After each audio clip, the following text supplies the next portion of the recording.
Dire team ban. Radiant team's turn to ban. Dire team's turn to ban.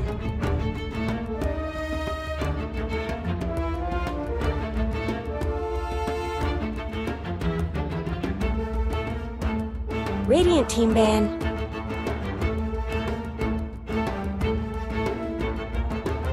Dire team's turn to pick. I just realized doing a TV probably picked that up. Did we do a TV enabled? Monkey King. Ricky? VG. 永远是你的家 VG. 永远是你的家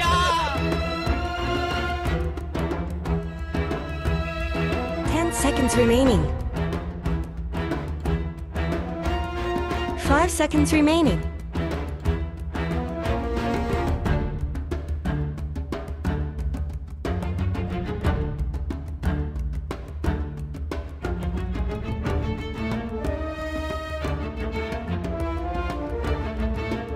Radiant team's turn to pick. Dire team's turn to pick.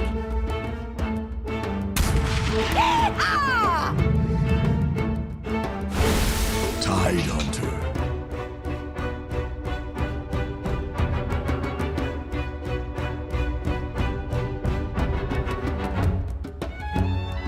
Seconds remaining. 5 seconds remaining.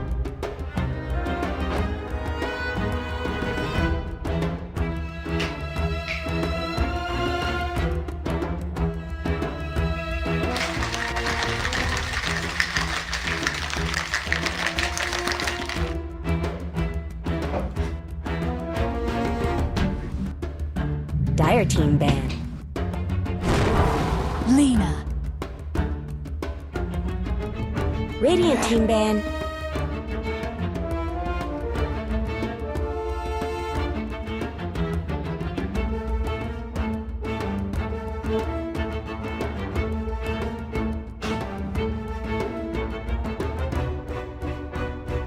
Okay.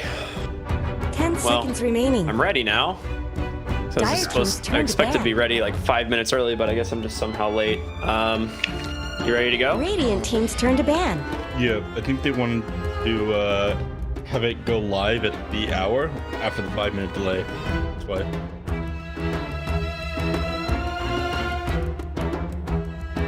That would make sense. Okay. 10 seconds remaining. Dire team ban.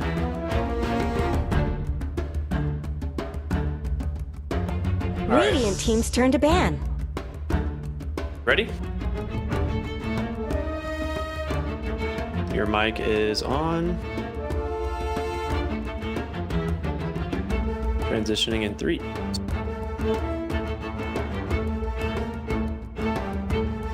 Seconds remaining. 5 seconds remaining.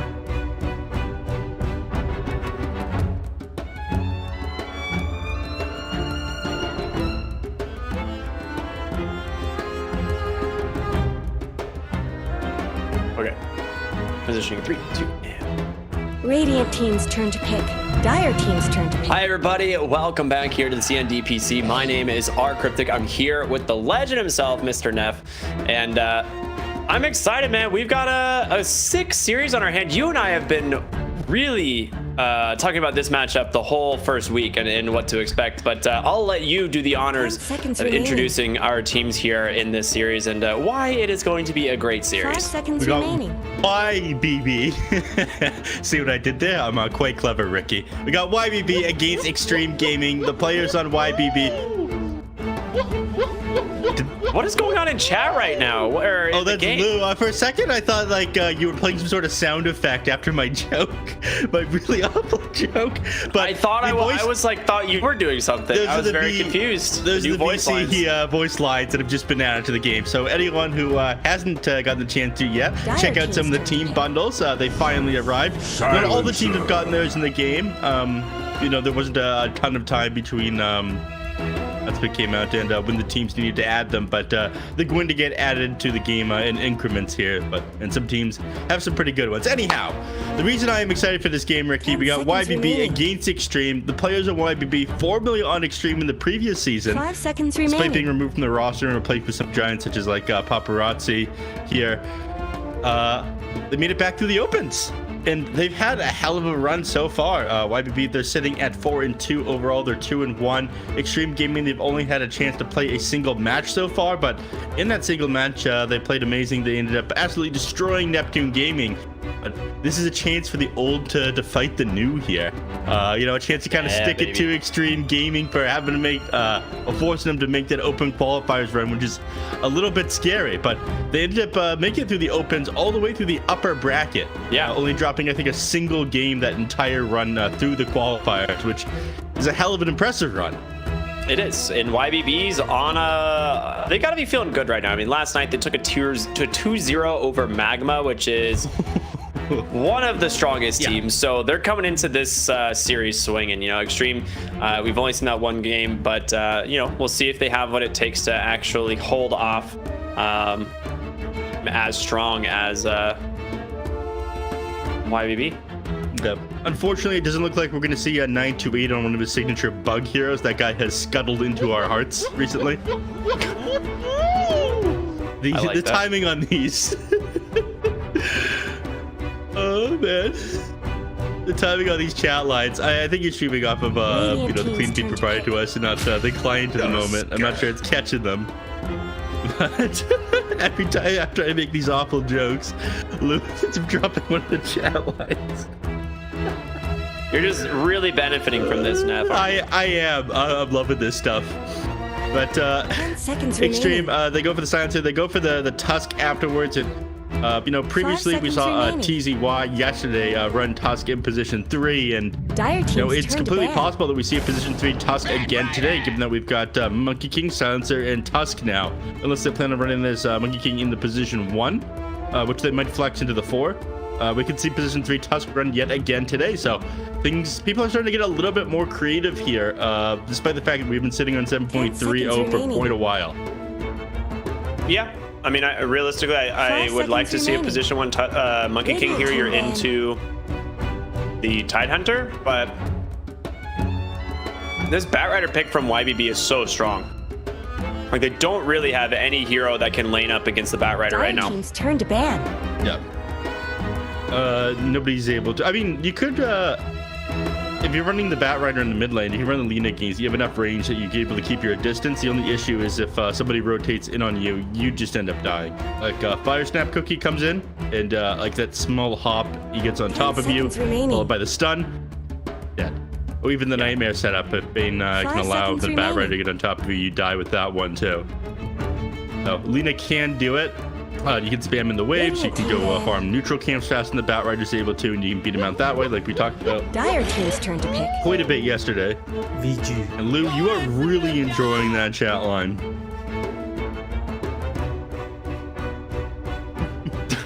Yeah, I don't even know what they are, but come game time, there's a real chance I might have to mute Lou in this game. Come on, let him have his fun. Can I get the chat to please boo Ricky? Boo! Last pick Darkseer, which means we are seeing the safe lane Monkey King. So this is, I think, the best option here for Xtreme. But one thing I am curious about is if they 10 seconds remaining. wanted to do like a support Lena instead and put like Silencer in the mid lane against the Batrider, but I feel like there's just because it'd be funny, it'd be a good time, but I feel like, it's definitely just going to be Paparazzi mid Lena, and now you have last pick here for YBB. You see the Darkseer.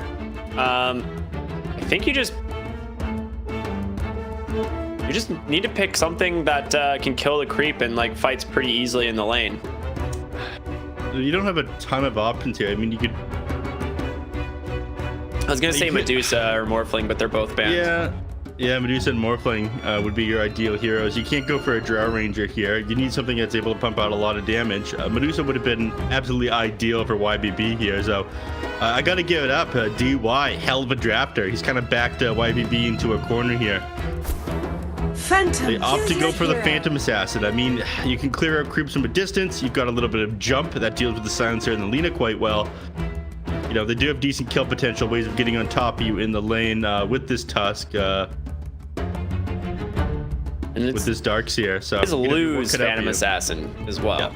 Yeah, this. No, something that has been Yeah. banned in nearly every single game against YBB. Not in the most recent series, but everything else. Lose Phantom Assassin banned out. The times that it's gotten through, he's played absolutely amazing. And again, some information that we had is Lou. Recently, it got to 9K MMR. YBB decided to give him a shot, made it through the opens, and he's had a hell of a performance so far. You'll love to see it when these players come out of seemingly nowhere and just start popping off. Yeah, After, absolutely. give it a chance. It's really nice to see new blood into the Dota scene. It really is. It's an aging game. You know, it's becoming a game for boomers and mostly spectators. You know, we gotta get some actual. Sport? It's a spectator sport now. You know? My Like, bones hurt. I can't click my mouse so good anymore. I don't know about you, Nev, but for me, the main issue was I'm just too busy to play now. You know, I'm an adult. I'm too busy casting Dota and I'm making too videos busy. about Dota. This is true. It's true, dude. I have too much Dota and other aspects of my life to be able to spend parts of my life actually playing the game. Yeah. I see. Like 45 to 50 hours a week spent around Dota content, but none of it's actually playing. It's sad. Maybe more than that, honestly. It's probably more than that. It's probably more than It's that. probably a lot more than that. Significantly It's more probably than that. 60 hours a week on Dota content. You are very much lowballing. I'm like, that doesn't sound quite right. Yeah, it's a lot. It's a lot. Yeah, I just kind of started running the numbers in my head and was like, wow, that is way off. But it's worth it, you know. We love what we do. Until you don't. Until you don't, you know, and then what can you do? If you know what I am looking forward to? This game? Yeah, yes, but before the game. You've lost me. Dawnbreaker, baby. Always looking forward to our Dawnbreaker transition. I know it's coming. It's gonna be here. could I forget? I don't like. You're missing. The highlight of your day. It's Here we go. There it Oh, is. let's go, Dawnbreaker. Right into the game, everyone. Welcome to game one. It is Xtreme Gaming versus YBB. Oh. Bound to be a hell of a show. It looks like neither team is going to walk up onto the high ground to scout out for that ward.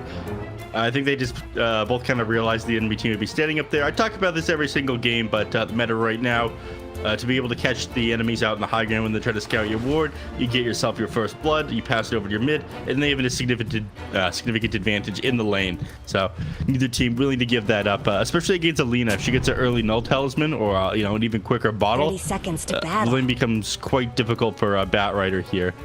Storm doesn't want to be able to give up any kills. It can go very heavily Batrider favored. I 你没事吧，兄弟？ have no idea what the Simply Okay, 2 baseline the is. Simply 2 based pack is very based. I'll be honest, very There's good. only 2 lines in it. Yep, that's all it needs. That is all it needs. I don't- The tips into a question mark. You'll love to see it. All right. I am so glad we are starting to get some of the supporter packs into the game. They are expensive, but remember, they do fund the teams. So if you are like, but guys, why would I spend $20 for something that lasts only a few months? Well, because half of it goes, it is half, right? It is Yeah, half. that's 50%. 50% does go to the teams directly. So not only are you funding the teams, but you're funding the artists, the creators around the scene that have helped them make these different packs. So And Valve, small indie company. and of course the small billion-dollar indie company, multi-billion-dollar indie company known as Valve. It's a small indie company though. Yeah, I do like how these things have gotten out a lot quicker in this season. Shout out to Valve for that one. Yeah. Need, If only we had lines- just known a few weeks in advance instead of 3 days. I just need my lines to be ahead to the game now. I don't want to give up too many spoilers, but I assisted some teams and I need some spicy lines. Make sure to buy that, everyone. All right, bottom lane. Already putting in a Lou. Managed to pull the Lewin back under his tower, and against the Darkseer, I mean, this is the safest place you can be. And Darkseer, he doesn't have a ton of kill threat until he is level 3, fortunately. But I think Bane is one of the decent answers to him. You know, if they try to run him down with the tag team, with this Ion Shell, being able to Nightmare one of them, it's going to negate a lot of that damage, right? Yeah, absolutely. He doesn't have Always something you have to be worried about. Yeah, doesn't have a point into the Nightmare yet, but he's almost hit his level 2. And, you know, when he has that for 2 points in Tag Team, 2 points Ion Shell, they're not going to have that same kill potential onto Lou here. They actually go for it right there. Actually, decent chunk of damage, but that they were already like pretty low on the side of Xtreme before actually going for this. So beautiful shard block there from Tank and a vacuum back. There's your first blood. Okay. You think you can get out of the shards, but then you just get pulled right back in, dude. It's my worst nightmare. I see what you did there. A little bit of Bane humor. You know, every once in a while I'm pretty witty. Yeah. Well done, Ricky. All right, rain back down here on the bottom lane. Comes back with full HP and mana, thankfully. But yeah, this lane gonna get a little bit more difficult. Phantom Assassin, one of the best heroes they have to deal with it. Does have that you know, jump in order to get away from some of these things. I don't think Ricky have been quite as good because he doesn't have the daggers to throw it in order to secure CS. You have to get close to the lane, take a little bit of damage from the Ion Shells every time you want to go in for a last hit. Phantom Lancer might have been an option as well, but you're not keen on playing that against Darkseer. Yeah, PL into Darkseer is very sad. Let's talk about the mid lane matchup. We haven't really paid much attention to this. It's Paparazzi on the Lina versus Storm's Batrider, and Storm has really been a standout player so far here in the DPC. I mean, he had an incredible first week. Playing his heroes like Razor, I would think has been like his real big performer, but it's pretty much banned in every game now. So he's been forced to do things a little bit differently, and picking up the Batrider, not doing too bad in the mid lane, but Paparazzi seems to be very comfortable. Yeah, a lot of denies here on Paparazzi, unfortunately. And, you know, with the superior range, with, you know, being able to spam out Dragon Slave, it's a little bit difficult to deal with this Lina here. If a rotation comes in, they could potentially turn things around. But, you know, until then, Paparazzi is bringing the hurt onto Storm. Yeah, he's got the completed wand, which he probably started with or almost started with, picked up boots before going back for the bottle. So a really smart decision. It does slow down his regen early on, but the reason you do this is because you can't really afford to not have boots against the Batrider, right? What did that courier ever do to anyone? Nice grab there. Forces, well, saw that Storm was going for that bounty rune there. He is forcing him away from the lane, so opted to head towards that water rune. And Storm realizes that he can't man up on this Lina and fight her at the moment. Otherwise, he would have gone down, so he couldn't pop the Firefly and try to contest that second water rune either. Paparazzi bringing on so much hurt. You hate to see it. Bottom lane. Or you love to see it, because he's a great player, you know. This is what you like to see. Bane, yeah, in some trouble. Nightmare stalled this out a little bit, but the tag team does eventually come out and snowball on forward just to get past these creeps. And Lou now also in a bad position as these Ion Shells just doing work. Blink Strike to the other side of the creep wave, but the creeps, they tank so much of this tower damage, and Lou is just completely trapped. Double kill for Ava here on this Darkseer. A great start to this bottom lane. Yeah, and while that was going down in the top lane, Titanizer tried to dive against this Silencer, couldn't quite finish him off, allowed the Mikey to build up those Jingu Mastery stacks, and then got taken out. So Aenid went down. He's forced to TP back to lane, and all these lanes go in the way of Xtreme Gaming. Up 2k net worth, 1k XP already. 4 kills into the belt. Oh, not the best start for YBB. Not at all. Tank does have knowledge of that ward that just got placed, obviously, so he'll end up dewarding that eventually. But looking at CS, Neff, you gotta be a little worried here. Paparazzi is crushing this game. Yeah. I was concerned about this. You know, you do have more kill potential here with the Batrider if you can get on top of this Lina, but that's with one of your supports moving to set up right now, and the other lanes aren't going great either. I mean, again, with the 2k net worth advantage here on heroes on Xtreme Gaming, the supports just don't have the opportunity to move out of lane and you on top of this Lina. And she's sitting so far back that a lot of time one of her allies are going to be able to TP in and assist her. And sitting on 20 wand charges all the time as well means you're going to heal up an extra 300 HP if you try to dive her. This is no easy task. It looks like Top lane. Top lane, here we go. The DD rune from Paparazzi, boundless strike into a Laguna, but Aiden just kind of walking away. Cookies on forward. Looks like they might have jumped the gun a little bit here, so Tidehunter will survive, but 9-8. Not going to be nearly as lucky as they will find the kill. But bottom lane, another engagement. They managed to take down Bane once again, and Darkseer, it's deja vu, Neff. They're just chasing Lou into the trees. A lot of damage from the tower there. Gets that Fairy Fire off, but the Ion Shells? Does he get the kill? Snowball on forward? He does. Oh my goodness. And they just don't have people able to TP in to save these. Rain, he's going to try to catch him, but he doesn't have boots, so he can't. Tank, he just ends up taking that damn Observer Ward down. He realized that Rain had one over there. Oh my god, going from bad to worse here for YBB. Now 0-7. They're winning all over the map here on Xtreme Gaming, and making it look like these roster swaps were a positive thing. Yeah, I mean, this mid lane is doing really well and stuff, but you take a look at net worth, and it's actually just Darkseer who's neck and neck.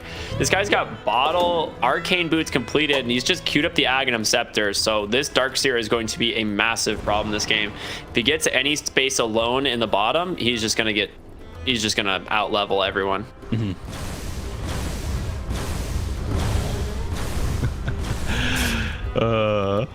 So they need to find a plan of recovery here on YBB. I mean, you can set up kill with a couple of these big ultimates, the Mortimer Kisses, the Ravage on Tidehunter. They get Silencer. At least DY will go down. So. But it's going to cost you Rain bottom as well. So you're right. You did get the Silencer. You are officially on the board, and some money there for the Bat Rider. But this bottom lane is not getting any easier, and you now are level 6 on the Tusk, so Walrus Punch gonna be a big issue. This does have True Strike. One of the things that they did add to it, I think it was just this last year, wasn't it? Was it True Strike? Did it? Oh, okay. I could have sworn I've seen it miss before, but maybe I'm wrong. Tusk just don't miss. Not much good's happening to Radiant's bottom tower. At least I'm almost certain it's always had True Strike. You might be right, but good against the PA, obviously, right? Blur doesn't. It completely ignores it. Radiant structures are fortified. Fortification comes out bottom, 9 minutes into the game. You're about to lose your first tower. They actually don't know Rain TP down here. Radiant's bottom tower is under attack. He's kind of just trying to soak what XP he can, Radiant's but bottom tower is no more. this is a bad place to be for the Bane. His TP's on cooldown for 50 seconds, and he can't really come out of these trees. Yep. At the very least, the enemies don't know that he's here, but the moment he shows himself, he's just dead. Tower is under attack. He's going to be hanging around here, not doing anything on the map for at least another 40 seconds now. But that ward is so cool. That one with the aura, I think they added a modifier to it. It's a gem. Yeah, it's a prismatic gem. It's really cool. Orbital decay. Yeah, it's a very rare gem. Very nice. I'm jealous. I mean, that's something you buy if you're a support player, right? I guess Radiant fortified their Put it on your favorite ward. Tank bottom lane, snowballs in, gonna find the Phantom Assassin into the Walrus Punch. Right away, they drop the wall, the vacuum pot finds them both. Lou able to blink strike out. Rain, though, not nearly as lucky, but a beautiful shards block there from Tanky. Will be able to hop over with the cookie. Paparazzi comes bottom for this. Doesn't end up finding anything, though, on this Lina. I mean, he gets the kill, technically, but didn't really make a difference. He was here now. Meanwhile, Storm mid lane will run DY down once again. Is under attack. Silencer forced to be giving up kills, so Storm finally finds it a little bit right now. He's going to be top of the net worth on his team. He's only 200 behind, or sorry, 300 net worth behind the Lina, which isn't bad considering his start. He's got himself his boots of travel, but he really needs this BKB before he's able to take the fight into the Lina. Or be those other heroes for that matter, and they're continuing to bring the hurt, try to take down this tower. Tidehunter is coming in for the Ravage. He is. Mortimer Kisses come out. They just commit the global. All right. They realized it was just a little bit too late. The tower went down, and Global Silence just way too strong at stopping their initiation. Yep. Tidehunter, unfortunately, just a little bit too late. I mean, he could have come in earlier, but his allies weren't in position to take the fight. If he had dropped the Ravage any sooner, then, you know, PA wasn't there. She wasn't at full HP. She was heading back to base. There's still people caught out in the bottom lane moving forward. The Ravage just would have been wasted. So, not ideal to give up your mid tower, but I do think canceling that TP was the correct call. This thing could have just been so much worse. Walrus punch top lane. Enid slowed down by the Arcane Curse as well. Pops the barrier, trying to just run away here, but does not look like it's going to matter as Tusk just burning him down here with this Ion Shell. And a Laguna Blade from downtown. Paparazzi finds the kill. Can we pull up these Ion Shell damage numbers, please? It's a lot. Right. 648 in that engagement there. Yeah. Dude, to keep in mind, lane. went through his barrier too. Storm? Ooh, actually off the mark there. He doesn't have the lasso, but he will still finish off the Monkey King. So really smart plays here from this Batrider. And again, we talked about how good Storm is from this mid lane. And despite what looks like such a really rough start in this game, he's owning. He can get that bounty rune though. Small play, police.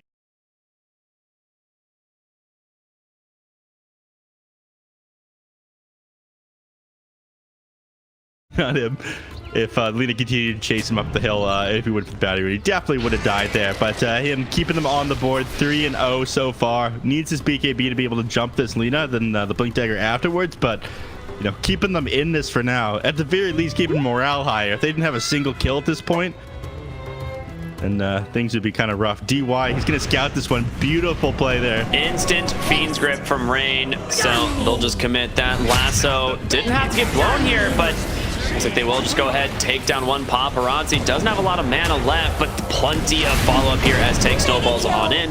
We'll finish up the kill. Go 2 for 1 here in the triangle. A good response from Xtreme. Yeah, and if DY hadn't, you know, put himself so far forward there, put his body in the line, it's possible that Paparazzi ends up trying to go for that hard game.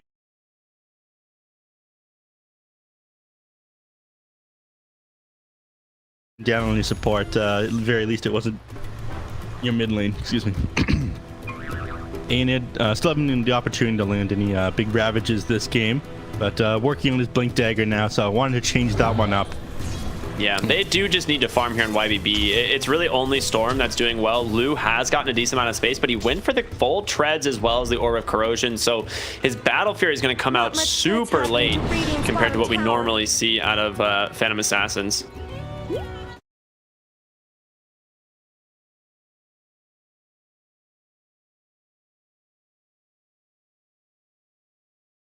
To the initiation power, like the lasso and the Ravage need to come out at the same time so they can't like disengage or do much damage to this Batrider as the lasso comes out and he grabs somebody. And then you can follow up with like a Fiend Grip or something like that to finish people off. But again, until the Blink Dagger comes out, you've got more jump on both the Bat and this Tide. I don't think you're going to be finding you know, anything other than like single hero pickoffs. Oh man, I got the eggs down in the darks here already. Is it really? 14 minutes into the game. Yeah. Yeah, that's a good Ags. Extra 20 seconds as well as 2 charges, the bonus 275 HP. I mean, this is just such a good Aghanim Scepter, especially this early into the game. Like, look at this Tusk, man. He has 2,000 health. Yeah. Walrus Punch gonna find 928 as he just gets melted by these 2 heroes. Vacuum back to secure the kill. Yeah, never stood a chance. All that extra HP the Tusk has on top of the Falcon Blade. Like, he's got no items. He's just got the Falcon Blade for an extra 200 health. Then an extra 275 from this. And I think at level 15, he gets the health towel. He just runs straight into the enemy team. Doesn't really care about how much damage they're doing to him anymore. He's going to be way too big. One of the highest strength growth rate heroes in the game, by the way. 3.9 per level. Behind the likes of Centaur and Earth Spirit. Yeah. I believe Treant Protectors is up there as well. Oh, that would make sense, yeah. No, Treant Protectors, I remember Treant Protector used to have the highest, like years and years ago. And then they just gave him more damage, right? But reduced his stat growth. In Dota 1, he had like the highest. No, they just didn't increase his by much over the years. Top tower has But yeah, he's good enough. And they increased all the other heroes. Centaur obviously got a huge buff when they removed Great Fortitude. Remember that skill? Yeah, plus 16 strength at level 6. that was a good one. The classic old abilities. Yeah, I mean, well, Drow's ult was just like plus 30 agility. Like, that was just what marksmanship used to be. Though the simplicity, the old simple days. Yeah, I think Dota back 2. on it, like, I'm like, man, Dota's just not as good as it used to be. And I think back to some of these abilities. I'm like, was it really that good back then? Was those really the golden days? Yeah, it was. We had like 3 different heroes with Chain Lightning, Zeus, Razor, Medusa. Hey man, Ice Frog was just doing this by himself, you know? He was an actual small indie company at the time working on a game. Actual small indie company. Ricky, you're killing it today. I do my best. Okay, back to the topic of the game though. You mentioned Phantom Assassin. Pretty far, well, slow battle period, but getting a little bit closer. Slowed down even more if they manage to find the jump off onto her. It looks like they are. Yeah, there it is. Snowball comes through. Wukong's command doesn't really need to get dropped here. They got so much damage with that Echo Sacred Tab team, and now Tidehunter comes in, gets caught for a moment, and he's on a cliff. Big pole activated. He's blending in with the surroundings. Please don't find me. Goes down anyway. Big watermelon man. Only way that could have gone.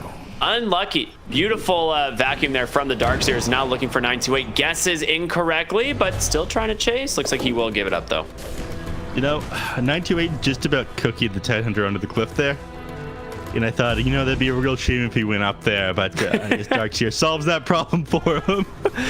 He goes, let me give you a little bit more of a boost. Yeah, Darkseer sees that and is like, that's pretty good. I'm gonna do that. What an idea.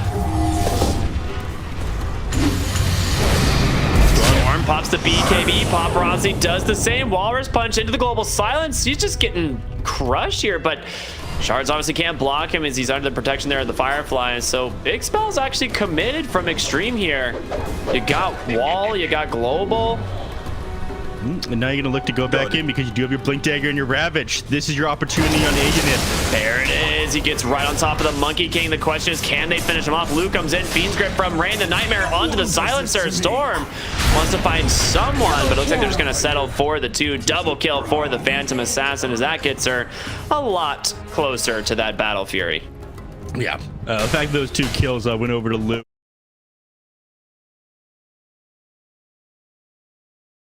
Oh, she missed one of the creeps. The caster curse? Yeah. Instant caster's curse here.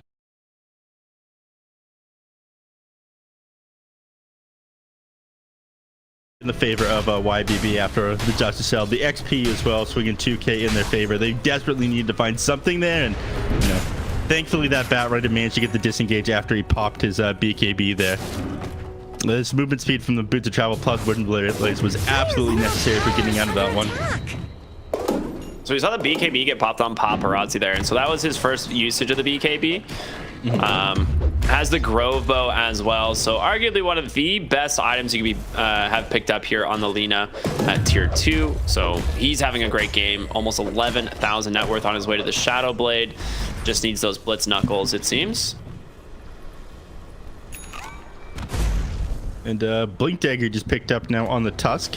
Just needs to be flown out to him. Now he's a much easier time getting on top of targets and getting away for that matter. So I think it's up to him to goodbye. Looks like, yeah, kill happens top. Ooh, Storm. Nice prediction here. Bottom lane onto the Monkey King as he's going to pull him back underneath the tower. Cookie's on forward. Doesn't end up connecting, but they got Mortimer Kisses. He's going to go down, and Lou. You search. They could go on him. They could, but they don't know where the rest of the team is, and it's a smart idea to maybe back, as that is a DD Paparazzi lurking in the shadows here. Yeah. They realized that she's they not saw in the him top TP. lane. They had a ward here. Yeah. All right. That was almost a rough situation. But yeah, but the surge just wasted being dropped with the Monkey King the moment that he went down. I thought, okay, great. You can jump the Lina. But obviously, YBB knew a little bit better than I did. Yeah, they'd already committed like BKB and Lasso as well, so it's just you don't have a lot left in the tank. Well, you do now. You've got Ravage almost up on the Tidehunter. You've got Fiend's Grip available on the Bane. If they want to, they could set up on Paparazzi in the mid lane here. Yeah, I mean, he is definitely scary on this Lina, but always susceptible to a Bat Rider, so I would expect him to probably pick up a Lincoln's at some time this game, because he will need to have one. The last thing that you want as Alina is very similar to the last thing that you want as like heroes like Drow and snipers. You just don't want heroes near you. Yeah, you want the range. His first pickup is going to be that Silver Edge, and when you got a silencer on your team, I feel like that is the ideal pickup. If you pop Global Silence, you don't want the Ravage coming out, so his job is going to be getting on top of a unit at the same time they global. They got him again. Perfectly done by Storm in the top lane. Wukong's command does come out, but Storm pops the BKB. They will be able to make it out here on Lu, but will he actually? Paparazzi with a nice stun into the trees. He gets the kill, 1-for-1 trade. Storm has to be careful here. Does have the Firefly though, able to make a little bit of space. Snowball not going to connect. There's the Ravage into the Fiend's Grip onto the Lina. That's the big kill. But Paparazzi, he gets the BKB off, and Storm's still alive. He's got to find himself a lasso target, trying to build these stacks on top of Tank. But Lina gets the kill in A unit, unable to connect onto Tank as he will make it out. No, Gush is going to do it. Yeah, Gush eventually did it, but he had 2 charges of the Flame Break onto him. That damage ended up adding up. 8-second duration on top of a couple sticky napalm stacks. He is melted to that, but they do end up losing 4 heroes there. Unfortunately for the Bat Rider, the Tidehunter's Bat Rider ended up going a little bit too far away from the Tidehunter as that Ravage came out. Snowball took him enough distance underneath his Firefly, so Ravage not connecting with him means he ended up eating too much damage and finally went down to that Life Trick, the Dragon Slave from the Lina. Just ended up kicking out. It took a little bit too long there.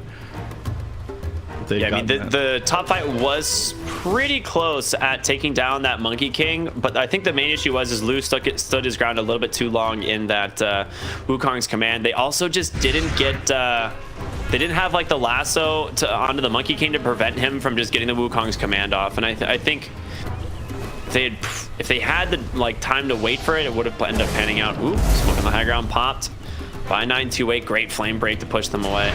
They're just going to Roach, it seems. They'll make very quick work of this. Lina does do a lot of damage at the moment. Yeah. And tag team as well with all of these heroes under it. There's nothing they can do to slow this one down. Something tells me we haven't seen the last of him. First Roach goes the way of Xtreme. It is 20-10, a 5k gold lead. Here just 23 minutes into the game, but I will say Phantom Assassin's done a pretty good job of recovering. She's now finally past the Monkey King, and she's going to be able to continue to farm faster than he does. Yeah, once she's got this BKB, she'll be able to bring on a little bit of hurt. Dealing with Alina, who's got the Silver Edge, is a little bit difficult. But I do think the Silver Edge is more so to deal with Radiant's top the Tidehunter. deserves just as much They help are as pinging bottom. They saw Lu clearing up the wave, or rather that he was pushing out the wave under Blur. So they do ping out. Monkey King comes down here to clear it up. I don't know if they want to actually make the rotation into the jungle, though. There's your BKB that you mentioned. Next, going for the Desolator on the Phantom Assassin. Once she's got that completed, then she's going to be able to jump the Lina. If Lina doesn't have Silver Edge, to get away or to break the crit, then Bounty. yeah, they can start to turn this around on YBB. They're getting close to this late game timing that they're looking for.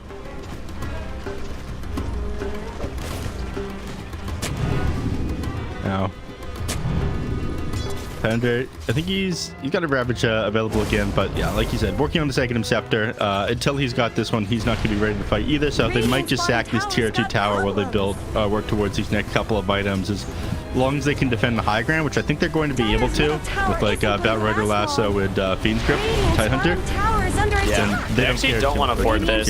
Yeah. This is smart. This is really smart not to fort here, because all it really does is delay it. You know it's going to lose anyway, but now you have your fort for your high ground. You don't have like a tier 1 to reset the fortification anywhere.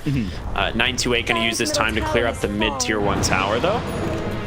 5-man smoke from Xtreme. Yeah. Radiant's bottom tower is under They know attack. that YBB, they do have the late game here, so looking to put more pressure on at the moment, take full advantage of this Aegis. It's 3 more minutes on this. At the very least, I think if they could find a couple of kills and take all the outer towers with this first Aegis here, then they're doing all right. Man, 928, dude, this was such a sick prediction. I think they saw the smoke on the ward in the jungle here. Yeah, they caught one of the heroes on the edge of it. Because they all split. They 3 TP'd home, 2 went to the trees, or rather 928 went to go farm like really deep in the enemy jungle. So they dodge out the smoke completely. A really nice rotation, and they're actually bringing this game back in their favor. I mean, the gold has pretty much stabilized. Not necessarily into their favor, but it's not going the way of Xtreme, if that makes sense. Yeah. It's it hasn't you know, like you said, it has stabilized, heavily increased since that initial fight that they took over by the Radiant Triangle, like the first fight that they actually lost, and Assassin managed to find 2 kills. Right, closer to this Desolator now. I'm excited for them, Ricky. This match, it was very rough in the laning stage. You remember this game started 0-7. Yeah, absolutely. And look at us now, or look where we are now. I don't know why I say us. We haven't done anything this game, but Tank You've done a spectacular job today, Ricky. Wow. Thanks, Neff. Give yourself more credit. Okay, I'll try. Tank gets delivered a gem there by DY, so now they have that extra map control that it's going to provide. You get the D ward right there, and looks like Darkseer picks up his Blink Dagger as well. So he grabbed the Lotus Orb. Now the Blink, feeling very strong now on this Darkseer. And the Blink Dagger was picked up a little while ago, but you know, once he hits his level 15, he's got the extra 325 talent. Then I think he can go like, you know, mode Suicide Initiator. Oh, Nightmare? Yeah. I mean, that was a quick response, honestly. Yeah, that is a very fast reaction on that Nightmare, though. I got to give it up for Rain, but he does end up going down. Dire's bottom tower needs some help. We get another D ward there on the Tusk. He's also got a Lotus Orb queued up. So obviously these Lotus Orbs here to stop this Bat Rider from being able to lasso these heroes away. If you want to go for the lasso, he's just gonna have to lasso himself, and that's never a fun time. No. I mean, if he's very quick with it, then he's going to be able to get it off one of the heroes, but his life has been made a little bit more difficult with that one. And not just that, but the Phoenix Grip as well. Lotus Orb is such a value item in this game. It also applies to the Dispel. I mean, we saw what happened to the Tusk. With, Flame Break, yeah. Yeah, the 2 Flame Breaks coming out on the Tusk. He ended up like ticking down, took like a full 8 seconds. Sometimes your creep you're trying to TP to dies, you know? Yeah, what can you do? The Flame Break plus Sticky Napalm is so sick because you just like throw a single Sticky Napalm, then Flame Break, then Sticky Napalm and Flame Break, and it just lasts forever. Yeah. All right, speaking of things that are sick, Desolator now completed on the Phantom Assassin. She gets closer to her level 20. I think she'll probably get the -3 armor corruption. She's ready to fight now, though. I don't think that you wait for your 20. Not at all. I mean, the Aegis is gone right now on the Lina. She is working on the Lincoln Sphere that, like you mentioned, she's only like, what, 100 gold off at the moment? Yeah, I imagine Lu goes the minus armor corruption. They typically do that when they have this offlane Tidehunter and he builds the Aghanim Scepter. He gets the Gush damage and eventually the Gush armor reduction. We saw them do this yesterday with Templar Assassin, where any target they go on is just sitting at like -27 armor, or like 27 armor reduction. So same type of idea here with the PA. Running this Deso, Orb of Corrosion, and eventually the 3 armor corruption talent. So very, very, very cool. We got a little bit unlucky with these neutral items. A bunch of carry ones. Mindbreaker, Titan Sliver, Elven Tunic, Paladin Sword. Oh, yeah. Looks like Lu's just going to hold on to the Paladin Sword this game. I wouldn't mind seeing the Titan Sliver or the Mindbreaker picked up. Mindbreaker TA is actually so gross. It is so strong. Or yeah, PA, that's what I mean, yeah.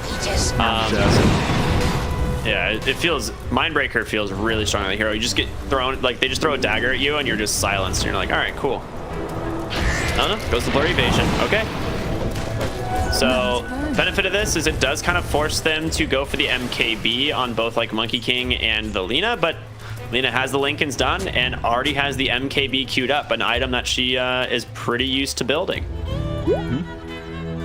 Smoked up on YBB though, trying to find something here. Yeah, I mean, they just hit these power spikes. So, unfortunately, it's not going to connect onto anything, but I think Xtreme, they feel that the game's starting to tip in favor of YBB. They're a little bit more careful with their positioning. this Lena is gonna hurt big time. Goes the Fiery Soul stack talent, which makes sense. More damage.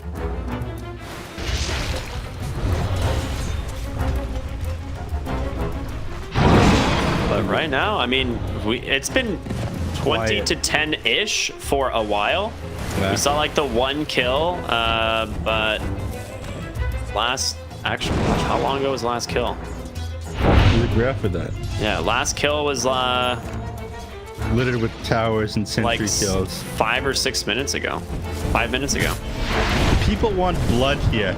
They're here to be entertained, everybody.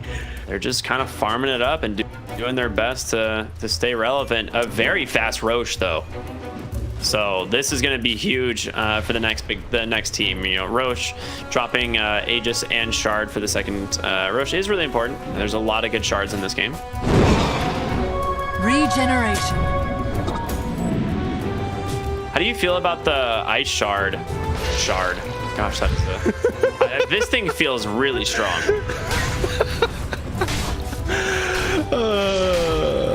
Whoever chose good. Ice Shard for the Aghanim Shard, you know, they knew what they were doing.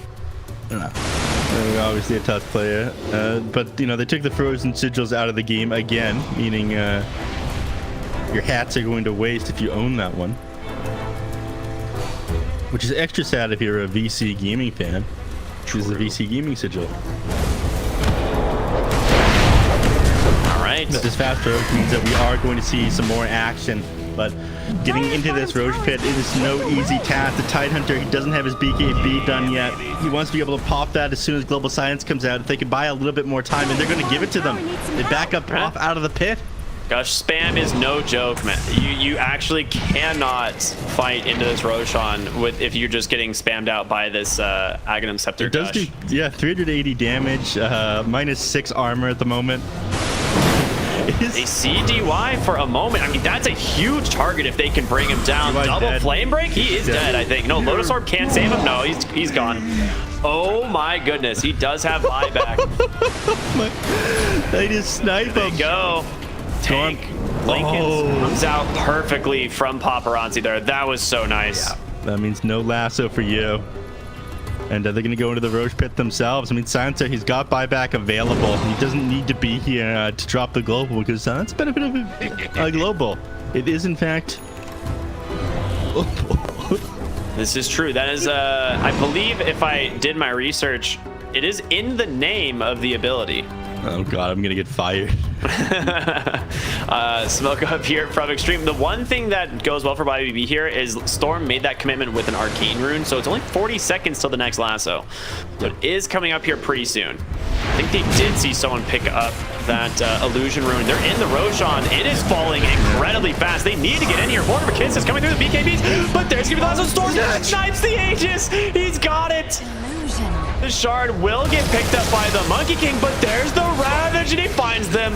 Gets the whole backline. Paparazzi, though, protected by that Shadow Blade. Okay. Storm. This man, he fears nothing. Oh, man. He ran right in there. He did drop with his BKB active, unfortunately, so the moment he got back up, he was forced to disengage out of that fight. They'd already committed the Ravage. Phantom Assassin didn't want to commit forward and pop this initial 9-second BKB either. Neither team's gain or lose much there. We're still at the same net worth advantage that we had before that fight even started, it feels like. Because, you know, you did get the kill on the Tusk there, but Roshan Gold and XP went the way of Xtreme Gaming. And this benefits YBB. The later this goes, the better off this Phantom Assassin is going to be. They're beating on Paparazzi hunting for 928, and he rightfully hides in the trees here. Dodging death, basically. He's got the Blink Dagger and the Shard queued up after his Guardian Greaves, something that we don't really see all that often on the Snapfire, the Guardian Greaves, right? No, but against the Silencer, you know, you need a way to dispel that Global Science, get back into these fights. And it's a couple of these heroes on their side are working for it. And, you know, we rarely see the BKB and the Titan either. You've got Kraken Shell to dispel a lot of these things, but you need the Global Science to come out when...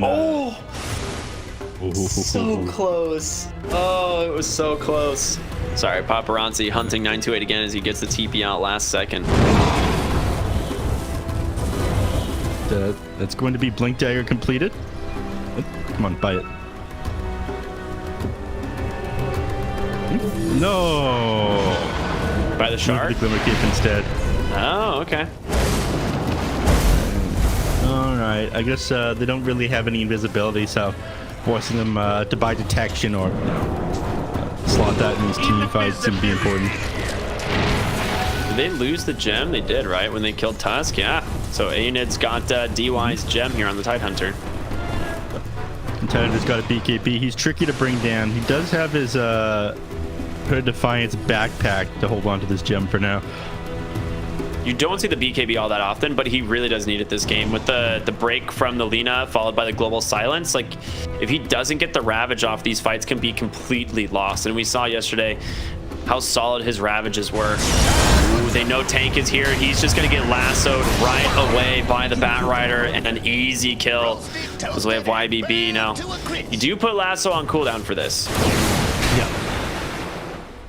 Oh, they won't have that one up for another... Yeah, he doesn't have the Octarine Core yet either. So, now it's down for 90 seconds now. Octarine Core, he does have the gold for now, so he might pick that up. Yeah, it is quite a good pickup. Yeah, but We're gonna see some of the jungle items dropping now as well. I mean, Paparazzi's had a standout game too, but can we give it up for Storm for a moment?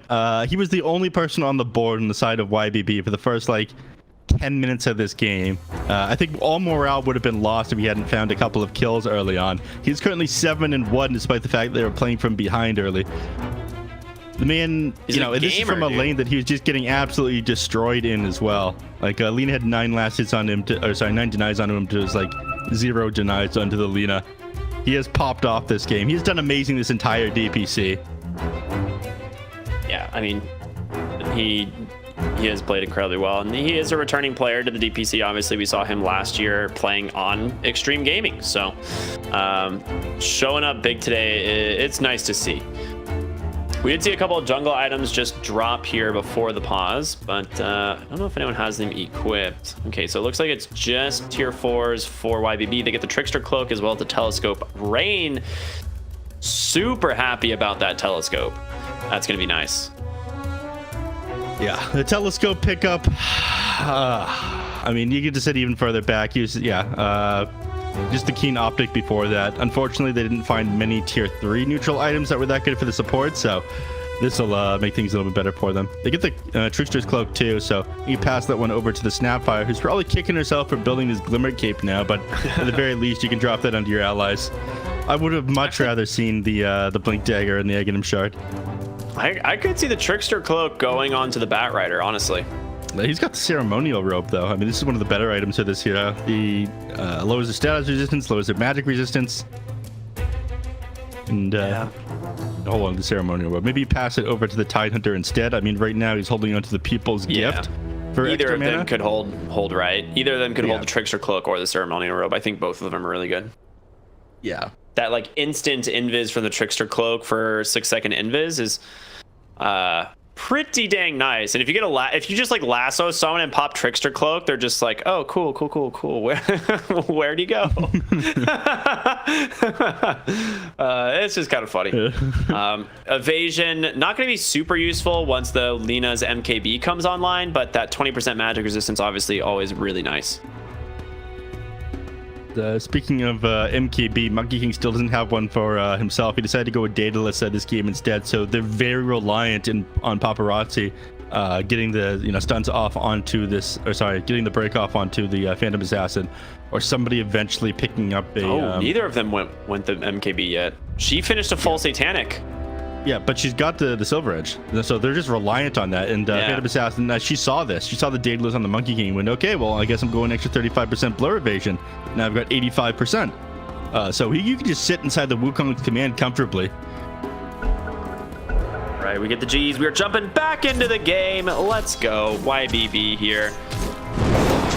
Pulling this game back. I mean, take a look at the graph, dude. This game really hasn't been that out of control. The largest gold lead we saw was about 6K at about 18 minutes into the game, and they pulled it back after like one nice fight, and then have been slowly evening things out here for YBB since. They're gonna smoke up, try and connect to 928 top. They saw Lina, I think, pop the Shadow Blade, so they know she's up here somewhere.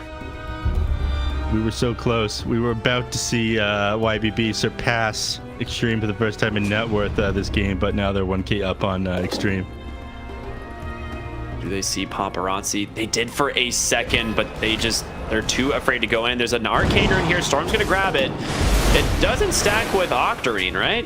Nope. So whatever has the highest cooldown reduction will take priority. So that will be arcane rune that gives you 30%. Yeah. I just figured they were gonna put it on the Tidehunter there as a result, but No. get the real efficiency play there. Dyer's top tower is under attack. Maybe they could have passed him the bottle, but he's already holding on to so many different items. He's got he's in a Defiance backpack. He's got to hold the gem. So Aiden did grab the Trickster Cloak. We were correct on that one. And Lou now has a Penta-Edge sword.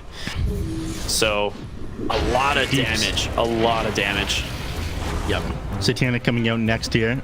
And just got the money for it now. Not going to save for buyback. Bold. Very bold. Lou is about killing people, dude. He is not saving for anything. A flicker drop there, an ascetics cap for Xtreme Gaming, and another pause. I want video games. We Give want me video blood, games. dude. What's going on here?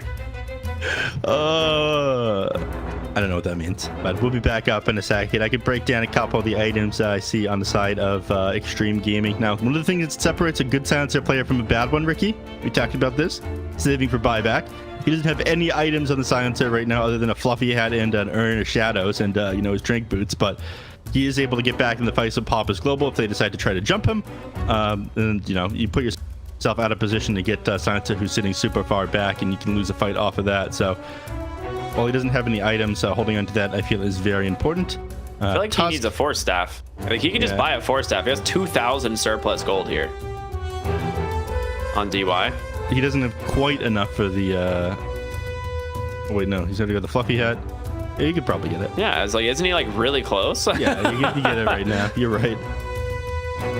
I'm assuming he's thinking of like going for a more expensive item, like another Lotus Orb or a Lincoln's himself, maybe. To hard counter the YBB with the itemization, because that's what we're kind of seeing, right? Lotus Orbs picked up on Darkseer. We see the Lincolns on the Lena. We'll probably see another Lotus Orb or something picked up soon. Looks like double Aeon Disc for tank, as well as who had the other one queued up? Oh, I guess never mind. Oh yeah, he already has one on Darkseer. So our Darkseer already has an Aeon Disc. Yep, he's working on a fresher orb next, but that's after he gets a Hex. I mean, they want to be able to lock down this Phantom Assassin. She's going to have a pretty free game here.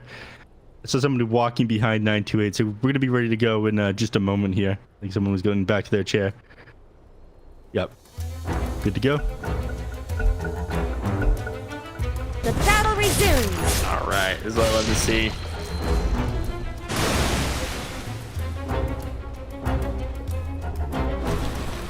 Let's get the show on the road now. Lou. Man is absolutely huge. Satanic is completed. He's got Penta-Edge sword sitting in his backpack.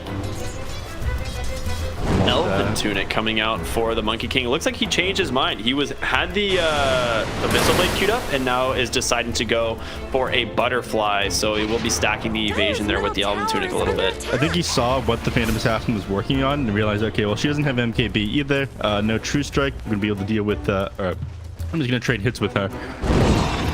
So the extra evasion will go a long way. We're gonna see the anime fight where they're just both dodging each other's attacks. Classic.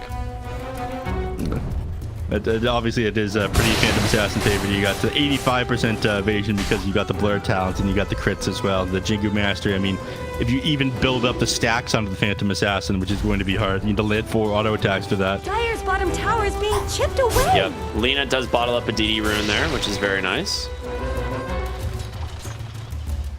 Phantom Assassin almost to the 25. I'm curious if she goes the triple Stifling Dagger or the coup de grace chance, because some people actually go to the coup de grace chance. Dagger. I feel like triple Stifling Dagger is just way too good. It's also such good wave clear, right? I'm Team Dagger. I am also usually Team Dagger. 200 XP, and you'll be there. Come on. Oh, she's being so careful. She doesn't know where the enemies are. Perfectly so. They are smoked up as 5 on Xtreme here. Looks like they're gonna find. They're gonna walk towards A. They saw him throw out that Gush. Tusk. He's got a BKB still if he can get it off, and he does. He's going to respond with the Ravage, but the BKBs come through from Xtreme, and they will find their kill. Tank going to catch a lasso instead, pulled all the way back to the tower. They do manage to recover their gem as a result, so pretty good fight there for Xtreme. Tusk pulled all the way back, so they can't continue forward here, but they did pop the Ravage. Might feel, I would say they'd feel confident enough to continue to go forward, but Lena, unfortunately, all of mana, they already popped the BKBs when Tide Hunter popped that Ravage, so both teams just going to chill for a little bit. And that means his next fight is going to happen around the Roshan, which is, we're going to figure out exactly when he's going to respawn in the next 30 seconds here. And yeah, this is going to be the big deciding one. It's going to be what, Roshan 2? Batrider definitely takes the Flaming Lasso cooldown at 25, right? Yeah. I'm not crazy. I feel like Firefly duration is pretty good, but having Lasso up just like 40% more seems pretty good. Yeah. So here we are. Wait, no, that's Monkey King, not Roshan. My bad. Ooh, that is 130 seconds. Oh, baby, it is Monkey King pretending to be Roshan. All right. That's always like such a sick bait, honestly. If you like yeah, I remember. I know where you're going with this. Please tell the story. Go with it. The four Zoomers. It was the four Zoomers game, yeah. But they picked that was when Snapfire Aghanim Scepter became a little bit more popular. They ran it with Monkey King, turned the Monkey King into the Roshan, ate the Monkey King Roshan up, and then tossed at the enemy team. Yeah, good old Roshan gobble up. I think that was one of my favorite plays in like the history of Dota. It really is. It really is. Like, it is without a doubt one of those things that just like this could only happen in Dota 2, and it is so funny. I think it's funny because it never happens and how ridiculous it is. Yeah. We get a Roshan tossed at you, you probably start panicking. It's also just so funny how like how slow it walks compared to like regular Roshan and stuff. Yeah. Super low movement speed. Does the shard give him more movement speed?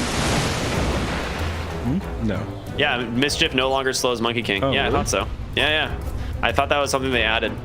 Yeah, I was like, because he's zooming around as a tree right now. Yeah, they made the shard less like really weird and then just built it into tree dance.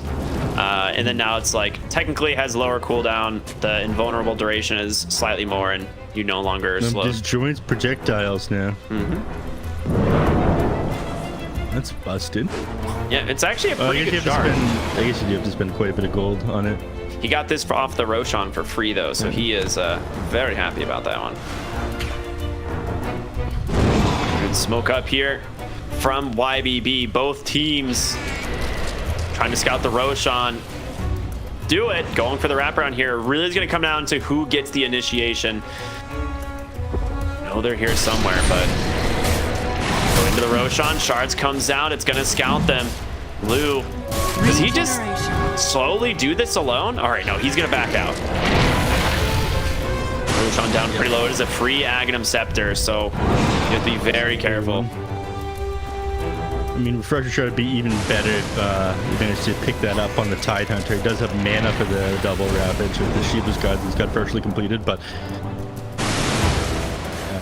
spamming these gushes makes it difficult for them to sit on top of that hill there. They're trying their best to work on this. Tank jumps in, the shards come through, the AoE gushes doing work. Mortimer kisses, he gets the lasso onto the Monkey King. It's not there to save him. Can they bring him down? He does a huge crit from Lou. He's gonna buy back right into the game. They've still got the Ravage waiting on A unit for the moment. Tank goes down, Paparazzi afraid to go further. They have done a really good job so far on this fight. You need to be careful. They jump into the backside. They're going to find the Batrider. He's going to get the Wukong's command out. Cookie on forward. Batrider's out. He gets saved by the Glimmer Cape, but a nice pull back with the Accu. There it is. The Ravage comes in. Monkey getting caught by the Fiend's Grip. Going to get canceled, but he dies anyway. Meanwhile, Phantom Assassin cleans up the whole back line. That is a dieback on your Monkey King. It's from this Tide Hunter, man. The Titan waiting for that Ravage and the beautiful jump forward with the lasso, and the Tusk. He did his best to try to save the Monkey. He jumped forward, tried to get that snowball save off into him, but just a fraction of a second too late. And we've seen these fraction of a second differences here in the DPC. The other day, just when the Dragon Knight blinked forward onto a Magnus and tried to interrupt the Blink RP skewer, ended up getting skewered himself. These clutch moments deciding these team fights. Looks like they're finally going to get Roche. Roche. The buyback there was... They're going to go for it. They're undoing. Yeah, there's nothing they can do to... They're not going to be able to stop him right now. They're wasting a little bit of time here, dragging the Roshan out of the pit accidentally, but... Aiden trying to scout things out. He's going to get 1 of 2 D wards eventually. Yeah. They've dropped 3 different wards here on Xtreme for this fight, and it didn't end up panning out. Lu, Aegis, gonna combine the Aghanim Scepter there, and Storm goes in. He's looking for Paparazzi. This is a massive kill if he manages to get it, but Lotus Orb will protect him. Aesthetics Cap also helping out quite a bit. Paparazzi will get out. Yep. Unfortunately not able to lasso him. He's got nothing to pop that Lakeid Sphere just yet. He's working on a sheep stick for himself, but until that comes out, I think he's a little bit hesitant, and he doesn't want to spend his buyback gold on this Mystic Staff Ultimate Orb. You're gonna go ahead and put the gem onto the Bat Rider here so he can try and keep vision of this Lina, obviously, with the Silver Edge.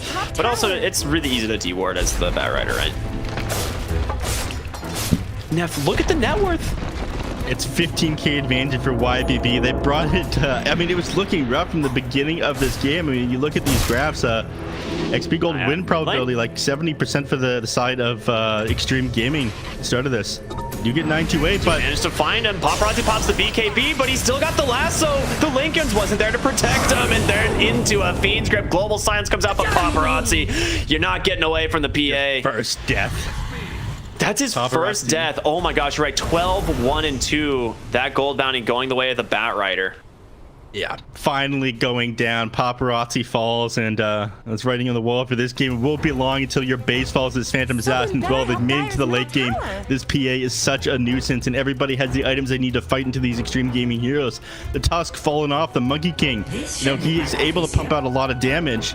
He's going for this Arcane Blink Wukong command build where you eventually get the Divine Rapier, but with no True Strike against this Phantom Assassin, you are not going to be able to fight into her. Your carry is not nearly as strong as Lu. No, not even close. And honestly, the Aghanim Scepter that she gets for free is just such a huge buff to this hero's kit, especially in fights, allowing her to reset all of her cooldowns on kills. So it is scary to fight into this now. Yeah, Tide Hunter just got the +1 second Ravage stun. He's getting closer to this Refresher Orb. In fact, it's done. It is. He's got the +1 second Ravage. He's got the Refresher Orb.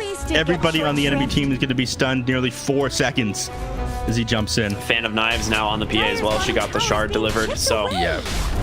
And AoE, the thing that makes this so strong is when it resets cooldown on Ag's kill, it's just AoE pure damage every single time. So you can like double Fan of Knives if you burst a hero. It is ridiculous how good this ability is once you have the Aghanim Scepter.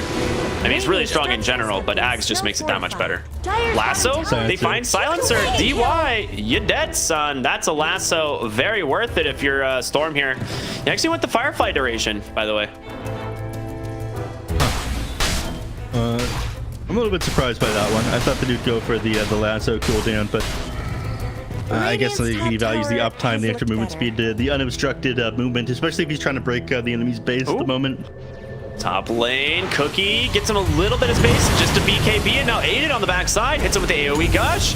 They've got a Hex available, but they're just gonna try and turn their attention on over to the Darkseer. See if they can bring him down in time. He's fast, but not fast enough, it would seem, as the kill's gonna go the way of the Bat Rider. And that's a dieback. He's down for 105 seconds now. To give him a lot of time to shove in these waves. The Missing Silencer as well. Paparazzi, all he could do was get back. They're trying to stall things out for a little bit now. They want this Arcane Blink and Divine Rapier now onto the Monkey King. That's the only way they see the way back into this game. So Lu has a... Okay, I like this better. I was like, he has a Refresher queued, and I was like, I don't feel like he needs a Refresher. I feel like he needs one more item for when Aegis gets claimed. He's actually queuing up the Boots of Travel just so he has them available. Yep.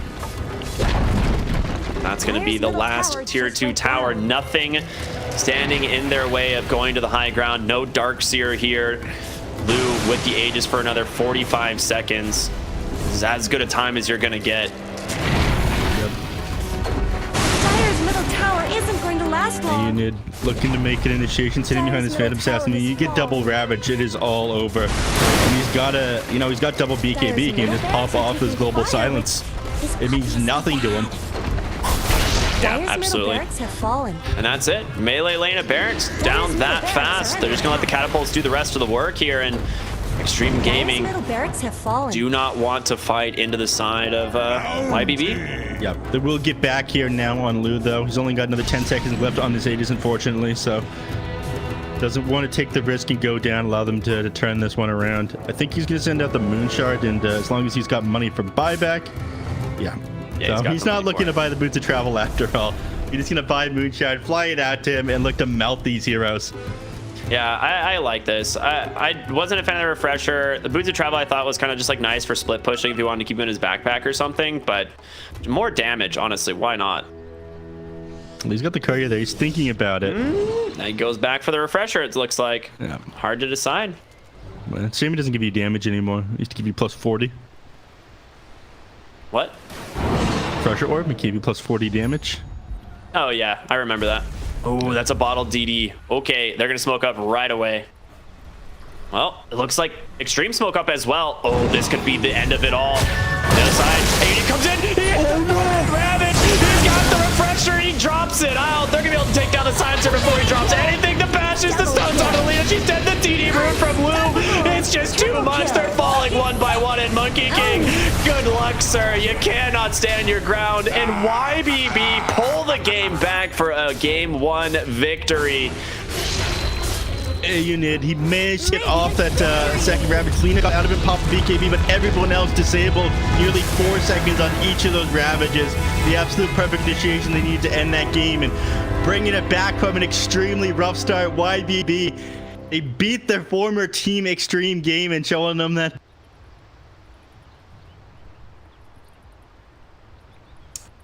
Dude.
Let's get on with it!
Radiant team's turn to ban.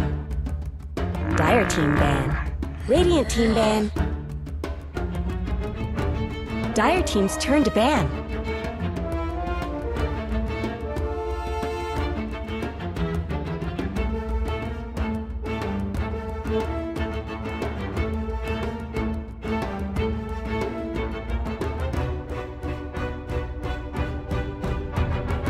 Seconds remaining. 5 seconds remaining.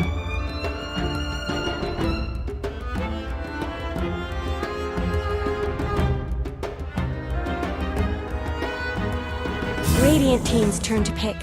Dire team's turn to pick.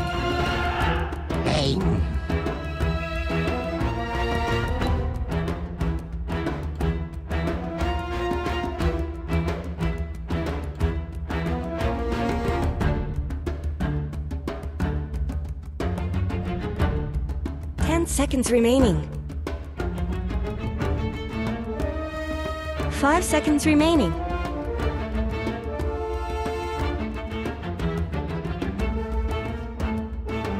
Dire team's turn to pick. Radiant team's turn to pick. Tidehunter.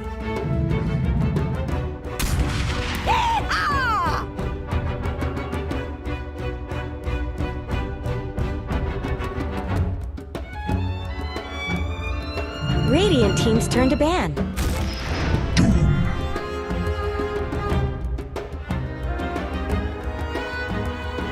Dire team ban. Radiant team's turn to ban. Dire team's turn to ban.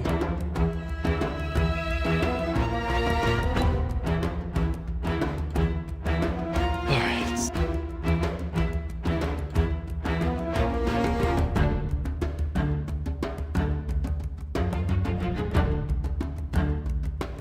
Ten seconds left. Decided? Ready to go? 5 seconds remaining.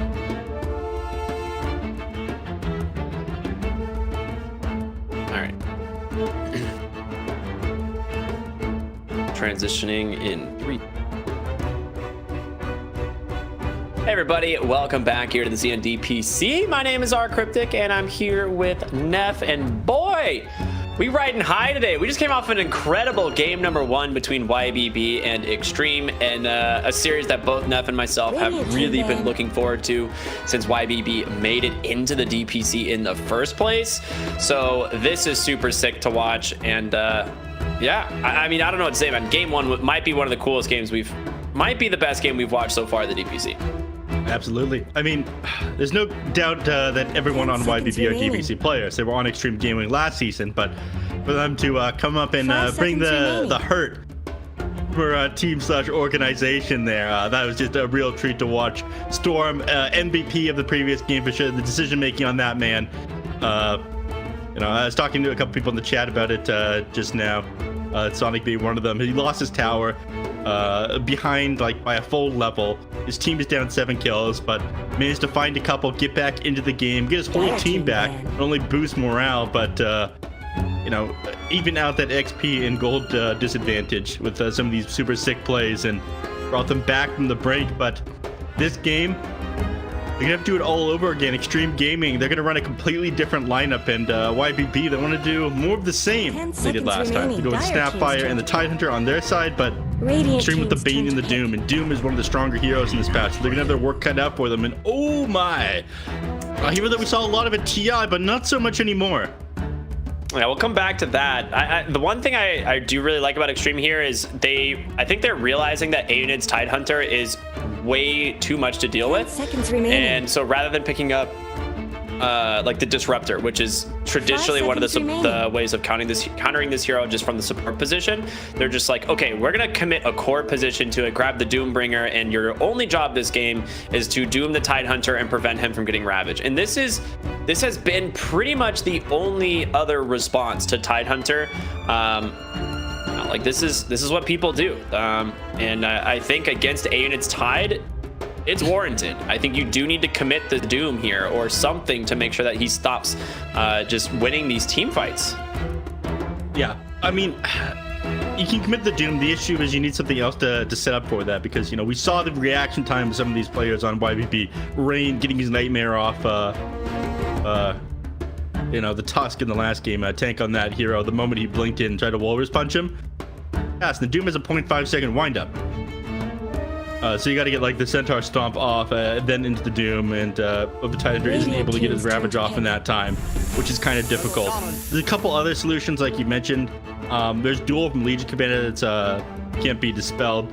There's the Static Storm. You know, Chronosphere is also an option. There's Black Hole, but they do opt for the Doom. Like you said, I think it's one of the easiest ones to land and execute. It just farms really well. It doesn't get shut down in lane that often because it can flex between 2 and 3. But they pick up the Elder Titan here, which is a little strange because, like you said, it's not something we've seen a lot since TI. But this hero, honestly, I think is really strong still. I'm just curious what their idea for... You don't think it's that strong still?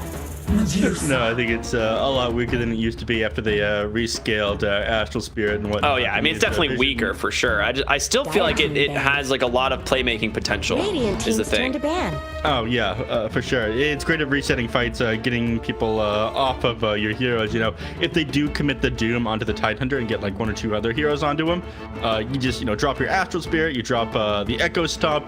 Tidehunter can just walk away. You know, he's not able to. He doesn't have his Kraken Shell, but he can 10 seconds re-engage in a remaining. couple of seconds. It will let you get out of the team fight. And same thing applies to 5 seconds Medusa. If they remaining. get on top of Medusa with too many heroes, Astral Spirit, Echo Stomp, reset the fight. Very good for that purpose. And for a while, I think it was like a year back in the Perfect World League, which was like the predecessor to the DPC League for Perfect World. I think they were using that as like Dire a teams bit of a turn to test ban. run, and also like pushing their storyline of going through the Battle Subway to Dire Alley to Radiant Plaza and whatnot. You guys should check out some of the art and whatnot on the Twitter later if you haven't seen that yet. But back in the Perfect World League, people ran a lot of Elder Titan, Medusa, and Drow Ranger. 10 seconds So I would remaining. not be surprised if we saw a Drow Ranger picked up next here on YBB. 5 They've got seconds Tidehunter and Elder Wait, Titan. really? Already? You think they'll go? You think they're gonna go like Medusa mid or Drow mid? Yeah. Radiant Interesting. teams turn to ban. I don't know if they're gonna go for Drow. I think that would be too greedy because they've got the Medusa who's gonna need a little bit of space, and then you want to play behind, and then you basically just want to play behind the Medusa, Dire right, from the teams mid turn to lane. ban. But you're gonna be able to see. Okay, so this is what I was gonna say. I was like, you'll be able to see if this is going to be like an off lane. Okay, maybe not anymore. I thought you're playing against the Ursa. Yeah. I don't know. I think something else at front lines would be a little bit better. 10 Kunkka seconds is a hero that remaining. comes to mind, but I feel like against the OD, he's not It's going to so do rough, too hot. yeah. 5 Yeah. seconds remaining. You need something that can get out of OD. I think Void Spirit's not bad. Backline jump is also important to deal with Bane and the Shadow Shaman. Yeah, it's just Shadow Shaman's such a Yeah, the nuisance to deal lockdown. with. Yeah. If you're playing a Spirit hero against a Shadow Shaman, you get that instant disable hex, no travel time, no cast point on the spell. It's instantly hexed and then into a shackle afterwards. They're pretty heavy on the single target damage on Xtreme though. I mean, what if a they little just bit- go the Queen of Pain? To Quap here? For Yeah. Storm? Yeah, what if they just take the Queen of Pain? Like, it's not a bad matchup into OD. It's banned. Oh, it's banned. Dang. Okay, I was like, I feel like it's actually pretty good here. Yeah. The other one would be maybe Lesh isn't bad. Is Batrider still in the game? No, just last banned. Yeah, they don't want to deal with that again. Storm had an amazing performance on it in the previous game. I'm actually thinking. I mean, maybe I'm way out there with my Drow guess. I just know that was very popular about a year back. That and the Vengeful Spirit as well. Oh, I remember that, yeah. Played either the safe lane or the mid. I'm just gonna start naming heroes, man. You don't need to anymore. Okay, and I was like, I was trying to think what other like ranged mid laner would go well with the Medusa. I completely forgot about Viper. Question is where they plan on. Yeah, it's going to be Storm, mid lane Viper. Yeah, up absolutely. against this Outworld Destroyer, and you can spam out your way with Nether Toxin. I think you're gonna have a tricky time finding kills onto Paparazzi here. A lot like. Mostly people max out poison attack in the lane as the Viper right now. Build up those stacks, force the enemies out of the lane, make sure they don't get any XP. But when he can just drop the Astral on you and reset and move back and stop you from building up stacks, I think he might put a point in the Nether Tox to be able to farm up a little bit faster. But we will have to see. It's definitely one of the better picks you could have gone for last year. Amazing pickup against this Ursa too. Yeah. Just being able to drop that Nether Toxin on top of whatever target he's going on. Buying Fury swipes anymore, so he hits like a kitten, not a bear. Yeah, and the other thing too is like it's just a hero that kites Ursa around super hard. Like even if he like tries to run at you within rage and wants to get outside the Nether Toxin, you can just Viper strike him, and there's not a lot you can do. It's a BKB piercing slow, right? So it is rough to deal with. And Viper, I think Viper is a lot cooler now than he used to be, because previously this hero just didn't really feel like it scaled well. But current iteration of Viper, I mean, this hero does a lot of damage as this game goes on, especially if he gets to like 3-4 items pretty early. Yeah. I think if they can end this early, then they'll be in a pretty good position. But you know, the shoe's on the other foot this game. I think if it does end up going to late, it isn't really going to matter that you are playing this Medusa. The Shadow Shaman, his disables are going to scale. Your other heroes aren't going to be doing too much. I mean, Elder Titan can kind of pump out a lot of damage, but not if he's like playing position 4 or 5 and you know, Rain position 5 player. So they gotta end this, I think, around like the 30-35 minute mark if they want to win. It goes much later than that. Xtreme, they've got too many well scaling cores on their side. Medusa does do well, but when you're playing against everything in the world, I mean, Heaven's Halberds are going to start to come out. You have a lot of disable on Bane and Shadow Shaman. Just too much for her to deal with. Viper damage and scale well enough.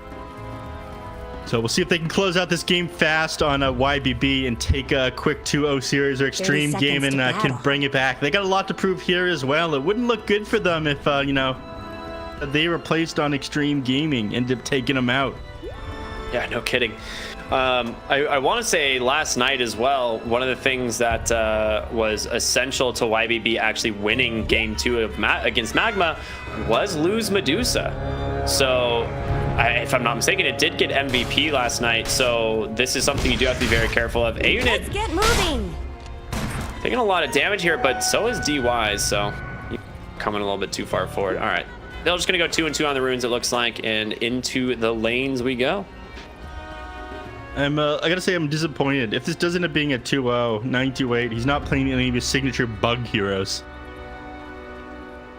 I think some of that comes down to the fact that his bug heroes were too strong, and they're giving other teams a chance by playing a reptilian instead of a bug. Yeah, he's branching out. Yes. He's not just a bug catcher. He's like an all-rounder Pokemon trainer. God, Snapfire really is one of my favorite heroes in this game. It is just so well designed. It is so fun to play. I'm pretty sure like the chair that Snapfire sits on has well, what's the measure of like how like data heavy the hats in Dota are again? What are they called? You know the word I'm looking for. You're the hat expert. Polygons? Are you talking about polygons? Yeah. Yeah, I'm pretty sure the chair that Snapfire is sitting on has more than Morphling. Dude, the quiver on Drow has more polygons than Morphling. to put it into perspective. Viper's tail has more polygons than the entire hero of Morphling. Like that is how old that skin is, or that model is. There'll be a rework soon, I'm sure. I would argue that a single foot or a single leg on Snapfire has on Mortimer has more polygons. Bottom lane, Tidehunter doing his best to get away here. Nice save by the Snapfire, and because she has no Fury Swipe stacks, they actually can't find the kill. So getting back underneath the tower then. Unfortunately, the wave is going to push in. They still have to play pretty deep into this bottom side, which does give Ursa a lot of kill potential down here. But up until he hits level 3, his Fury Swipes aren't too scary. Over the mid lane, I want to talk about that one. Storm.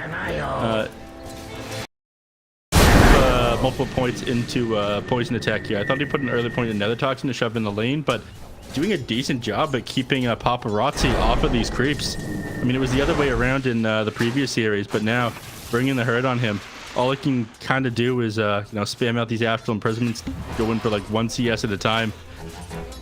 I think this is my favorite way to play this hero, because anytime he goes for an astral or an arcane orb, he's just going to take damage back in the form of the corrosive skin, and then poison attack is just such a ridiculous spell once it gets to 2 points. Like, just being able to stack those up, you cannot contest the Viper in the lane. Like, you can't let him just get 4 to 5 stacks on you. And he's just using his positioning here to just zone him out. He's 15-7 to the 6-3. Yeah, that's a rough start. Yeah. He does put 1 point into the Nether Toxin here, so that's going to allow him to, when he does push in these lanes or clear it out, he can just drop a single Nether Toxin onto Creep Camp. No fortified Oh, the fort! Oh, that feels so bad. You hate to see it. And I think that fort has just come off of cooldown as well. and he'll have to just grab himself a water rune. And he's going for a meteor hammer his first time. This is going to be a very slow meteor hammer. And while he does have kill potential once he does get this out, you know, it's going to be very easy to run down Paparazzi as he doesn't have boots. Oh, that is a big rotation mid, but Rain scouts it and is like, I dare you. Yeah, that is not a combo you want to fight into, even 2v3. Yeah. Elder Titan Viper, that'd be scary. That's They're gonna try. early game. Yeah, they're going to try. They are definitely gonna try, and Oh god, he's just standing his ground here on Storm. I think he's dead. He drops another toxin. They got him. Rain had already committed the stomp top onto Tank, but misses, and now Rain body blocked up by DY, drops another stomp, trying to get away, might be able to. Rain Sap comes off cooldown, and Paparazzi's gonna clean it up with the Astrals, so that is very worth it. And they had to do this. Paparazzi was getting destroyed here. Yeah. You know, there's jokes to be made. Yeah, you know, I had to bring 2 heroes to the lane in order to beat me here, but you know, committing that stomp definitely misplayed that one a little bit on the Elder Titan, allowed him to play more aggressive there. So brings it back just a bit here, but the Viper is still ahead by what, 100 gold. Yeah, I mean, it makes sense. And the Viper is going to remain ahead. It's mostly just trying to stabilize the XP for the OD.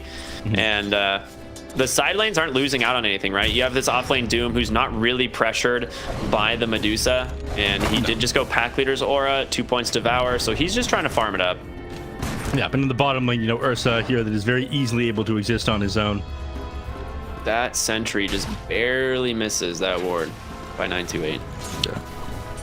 But these are, you know, benefits of your safe lanes, the Doom and the Ursa, your core heroes that YBB didn't have when they were losing the mid lane super hard last game. Heroes that can exist by themselves. They need to keep the supports right where they are, and looking to go mid again. 2 heroes rotating in. They are. 928 is rotating in as well as the Elder Titan. The question is, can Storm bottle up in time? Stomp comes through. They get him, and Storm's going to live. Oh my god, the bloodbath here in the mid lane.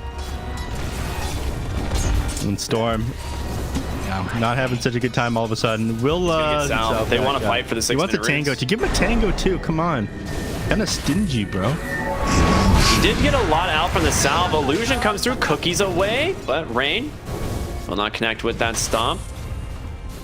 There's a lot of damage. 150 pure on you. 2 points in the Ether Shock there. Shackles, the Hex. The Astral Imprisonment. I mean, he has brought the lane back and now finally ahead on the OD. They did have to rotate 2 heroes mid, but this is the benefit of running that, you know, Doom offlane, Ursa safe lane that you mentioned. These heroes are able to exist on their own so well, and they will be winning their lanes in these 1v1 matchups against the Medusa and the Tidehunter. Oh, the Hex for the deny on the ward. All right, Tank gonna bang the drums as he walks away. Meanwhile, bottom, they actually find a kill onto A-Unit Storm. EP's in for this as well, so they are not going to find a trade at all. Deserves just as much And help as it's bottom. just TP out. It's that easy. Bane just Top leaves. lane. Nothing that Storm's able to do Because about that Radiant one. fortified their structures. Nice stomp there from Rain. Doom does get level 6 here, but does not have the mana for Doom or anything, so. I think he'll clear it. He's going to clear it up and come back in pretty quickly here. Yeah. And then he'll drop his Doom.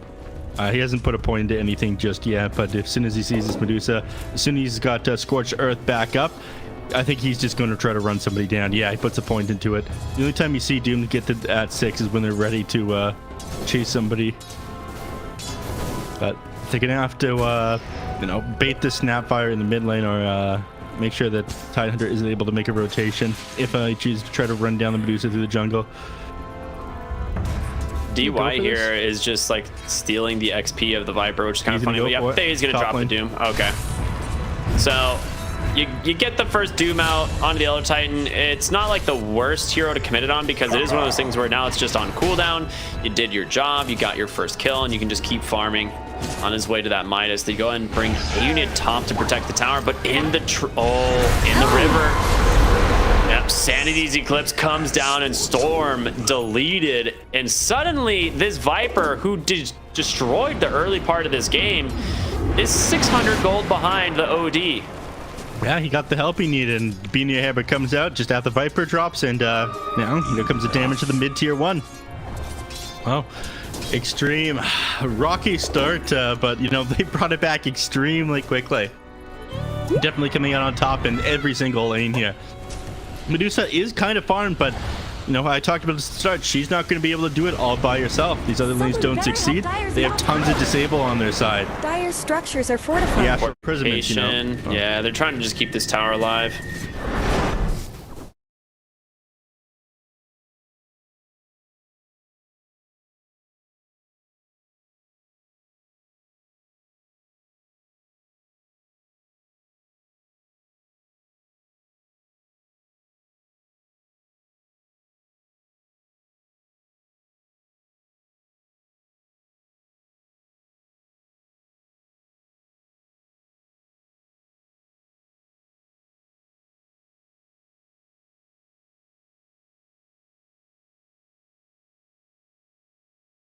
Zast. Oh, here comes the Ursa. Gonna clean up 928 with ease, and now Rain is gonna TP home. No chance of standing his ground against that Ursa. But meanwhile, they actually don't know. Lou cleaning up a big ancient stack, so he's gonna be able to do that. Unfortunately, doesn't have the mana to drop his Ravage. If he did, he would have been able to get the kill. OD has been slowly whittling down this mid lane with this Astral. Dude, this has been a 6-hero mid lane for the last like 5.5 minutes. Tank behind the tower, just putting himself in harm's way. DY trying to survive. Storm comes in with a few Viper strikes. He should go down if OD. Yeah, unless OD gets. Okay, no, he's gonna. Yep, one more auto. Astral. Radiant's top Is it enough? Stomp just off the mark. Question is, can they get anything else here? DY. Storm is coming so far forward for this. He needs help. It's just going to be the Ursa running it, and the Medusa with the slow. They take down the Shadow Shaman. He pops the Enrage, and he gets the Viper. Ursa completely alone on the backside, though. So does need to be a little bit careful here. Stomp comes out. Rain as well as Aiden. They've got the Ravage. They drop it, but the Astral from the OD is there. Now Ursa trying to hobble away. Will he be able to make it? One more attack from the Medusa. It makes it in time. And now Doom rotating on through, trying to find this kill onto the Tidehunter. But he's pretty dang fast. He's got the schmoves. Does, but they had to get away from that OD there. Already stealing a little bit of mana with that Astral Imprisonment, building up the stacks, and does have Sandy's Eclipse available. So need to get away there. Top lane tank, he's just going to drop these Mass Serpent Wards onto the tier 1 tower and grab. Are those cracks in Dire's top tower? Scouts the TP, obviously, in that process, and Snapfire has to be careful. It's Mortimer Kisses, though. He can just let him rip, dude. I mean, can you? Well, now he can't. No, not with this Doom chasing after you. He's going to cookie off over to the right, hide in the trees, and they're like, is he over here? Like, somewhere? Probably. Just trying to burn him down. Level 4 Scorched Earth. Oh, no. He doesn't know where he is. He doesn't know. He can't. Yeah, he actually can't know. Like, oh, no. Let him go. Let him go. He can smell him, dude. He can actually smell him. Oh, God, he found him. 928. You got to run, brother. He's got to blast him. Get out of there. All right, he's down. Classic. Good stuff. That's rough. And does not let his target go. All right, what else? Man, Doom could smell. Yeah. You could smell the lizard, you know? Yeah. They're beating on Maybe he's playing a bug here. I might have been able to scurry through the trees a little bit easier. Maybe an early Roche for the Ursa. Good to see if all that space that was made, and Diffusal Blade almost completed. Just another 750 gold away from this one. Once that one's online, I think they're going to start to pick up the pace. Run at Medusa, because you just bring down the mana shield. No time at all, especially considering she's only got 1 point in it right now. Radiant have fortified. Be able to grab this bottom tier 1. You were saying? I was gonna say, it feels like deja vu, mate. Like, we're looking at a 6k gold lead here for Xtreme, and about a little bit earlier. I think they had this at about 17, 18 minutes last time, but this is about what we saw in the last game. The difference here, Lou having a much better time as opposed to Storm. So if Storm can find his way back into this, he'll be feeling pretty good, and he is gonna have that Dragonlance finally completed, but they stand no chance at keeping up in farm with this Doombringer or even this Ursa at this rate. Radiant And structures they're not are looking to farm fortified. right now. They're looking to close this game, and more Serpent Wards come out in the top lane. Dire's top tower is under attack. That's going to open up Outpost. So XP advantage is going to start to go the way of Xtreme Gaming off of this one. Well, already going the way of Xtreme Gaming, but start to get kind of ridiculous here.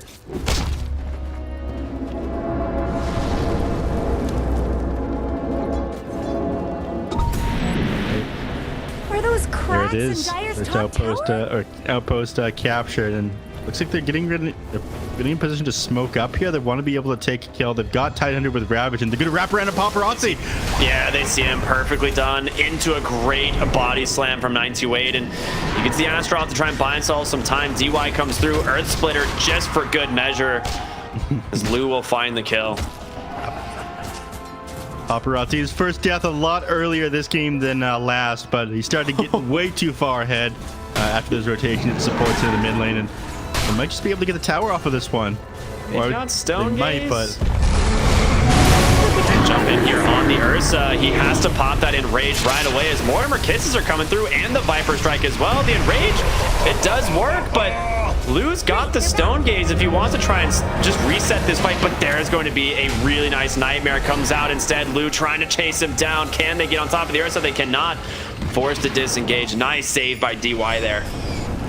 yeah, that was a sick play as well. So do you see what they did with the Nightmare? Storm took it off the Medusa, then Lou popped his Manta style afterwards and used his illusion to take it off the Storm. Yeah. Big spell plays, but yeah, the nice plays getting that disengage off on the side of Xtreme. YBB tried to stand their ground, but getting the Ursa a second time with his tier 1 right there and OD respawning, a little bit optimistic. So it uses too many of their cooldowns. At the very least, oh god, top lane. That's the Doom onto the Tidebringer. And Tidebringer? Tidebringer? That's a in case you didn't know, you can Doom Kunkka's sword, bottom lane, Medusa. Instantly puts himself in a really bad position, but the Nether Strike comes out, Mage just getting crushed, and now Ursa will just hobble away, so you end up trading 1 for 1. You get the Fiend's Grip cooldown though, which is not bad, and Lou still farming on this Medusa. Dude, we saw what he did yesterday. Maybe some of the viewers here today did not, but if Lou gets to where he was last time, I don't know if they actually have an answer to this. Like, Doom onto Medusa doesn't really matter. He will just stand his ground and kill you. I mean, yeah, but they do have other answers. I mean, look at all this.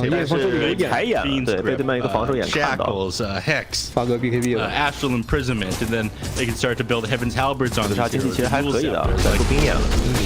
There is answers to the Medusa this game, and if she's the only one pumping out damage, there is too much control on the single target. That's what I'm concerned about. So, if they have other heroes doing damage though, like Viper Scales in the late game, might have a little bit of trouble, but I think you are playing for like that 30-35 minute time on YBB. Early definitely favors Xtreme Gaming, late will favor Xtreme Gaming, but the mid-game timing.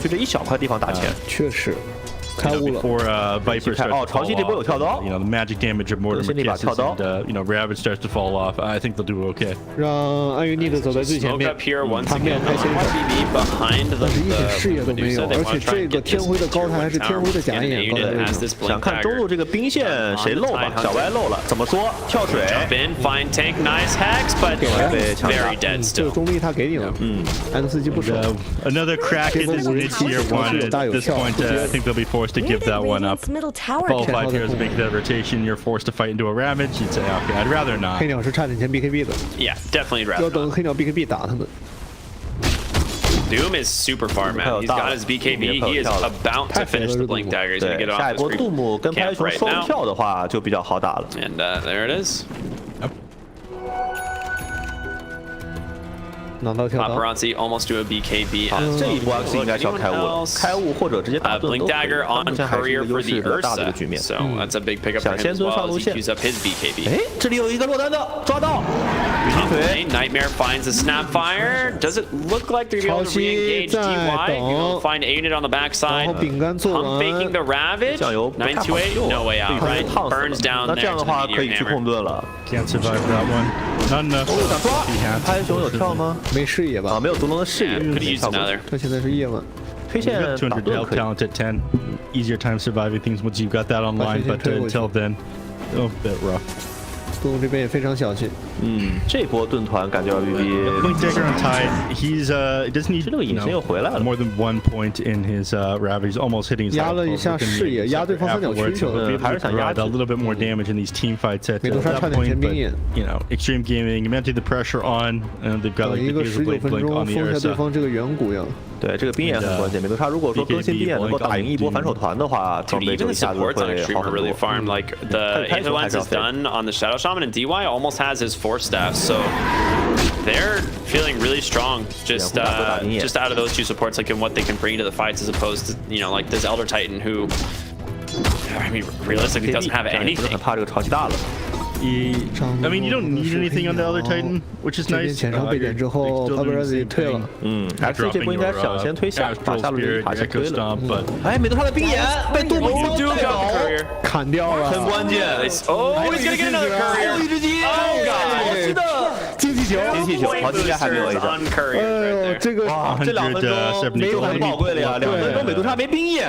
没反应过来，没反应过来。美杜莎信使死了之后，潮汐拉信使，他也没反应过来。 County thingy?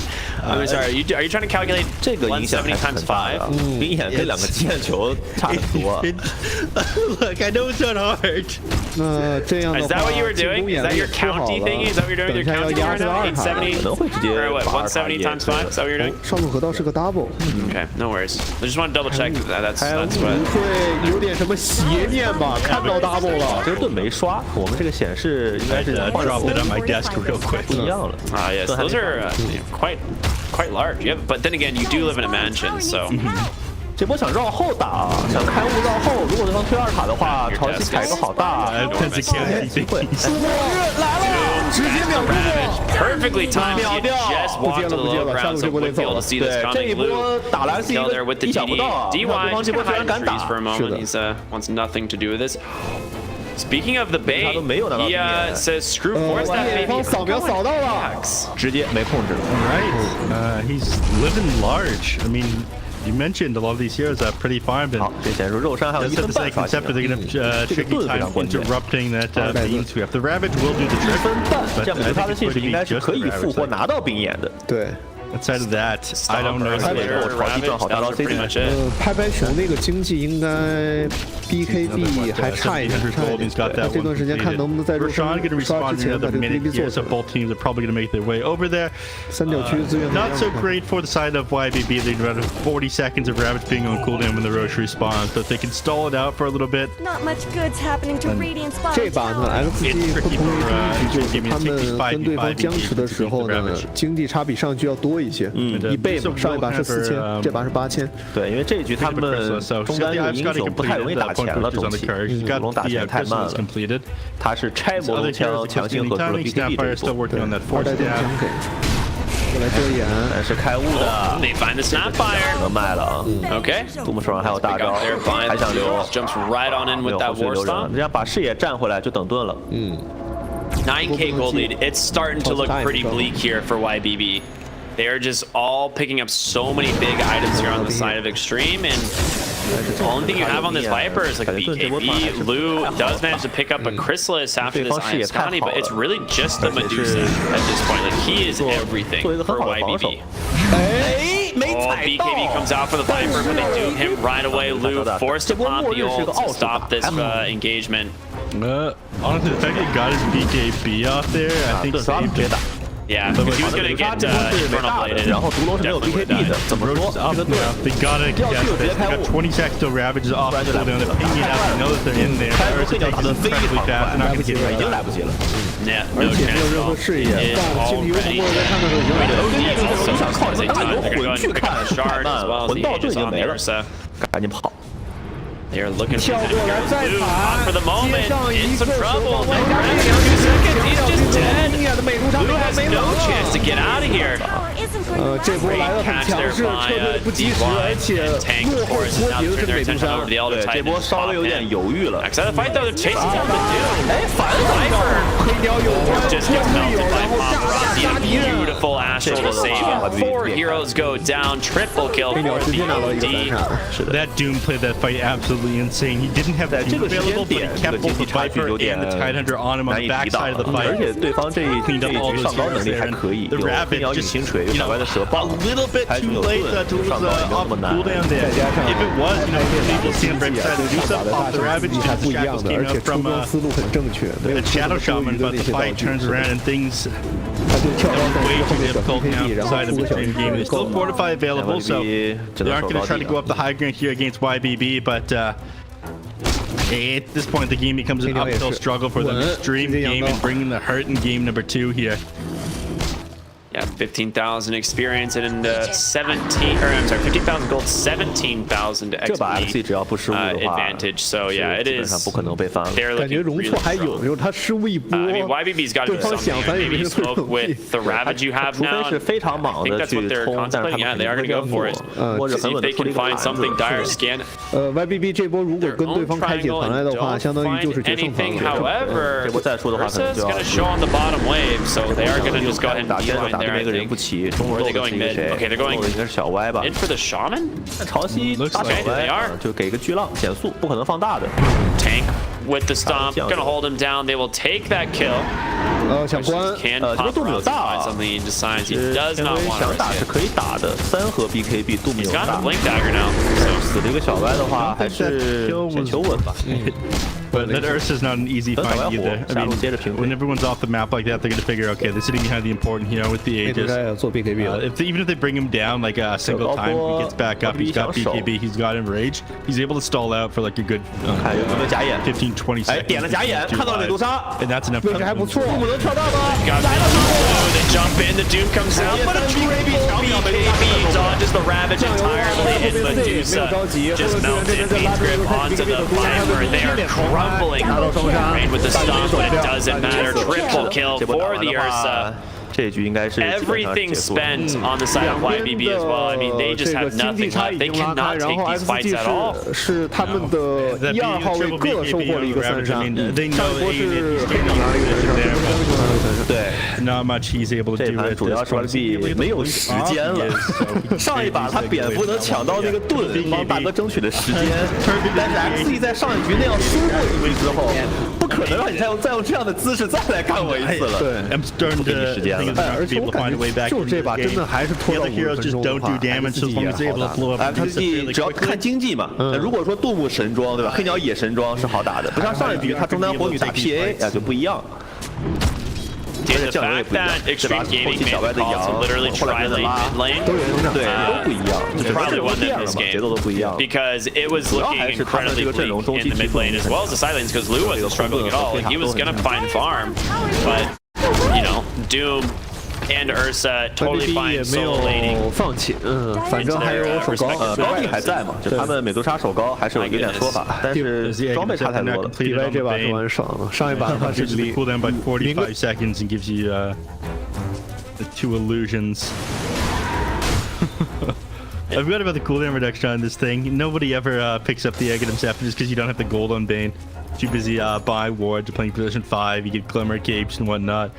But basically anytime you run into an enemy, Fiend's Grip is going to be available now. Yeah. And it's not even level 3 yet either, right? It's only level 2, so 65 second, but yeah, it's like I said, you just throw that thing every time you see it. Rain gonna turn the corner here, gets found, Hex comes out right away from Tankin. That is a super dead Elder Titan Viper Strike onto the Ursa. He pops the Enrage, trying to just kite them out though. That's the name of the game. Storm pops the BKB, he's gonna buy back on the Elder Titan. There's gonna be the Stone Gaze. But they just don't have the damage. They can't deal with the Ursa. He's just able to kite out through everything. Backside of the fight, DY saved by an Astral. Paparazzi needs to be careful. There's going to be the split Earth, but they get the Fiend's Grip onto the Medusa. No way to cancel it once again. Doom as well to follow, and they're going to just chase this Medusa up onto the high ground. She gets melted. The GGs come out in a convincing win in Game 2 here from Xtreme.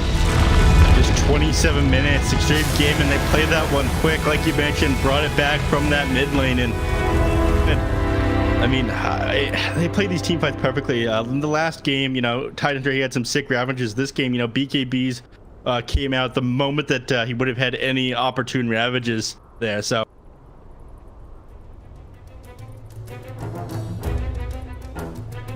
Now his patience in the previous game, I guess they picked up on that on Xtreme Gaming, and then they just said, okay, we're gonna remove any opportunity for him to get these super sick ravage plays off onto us.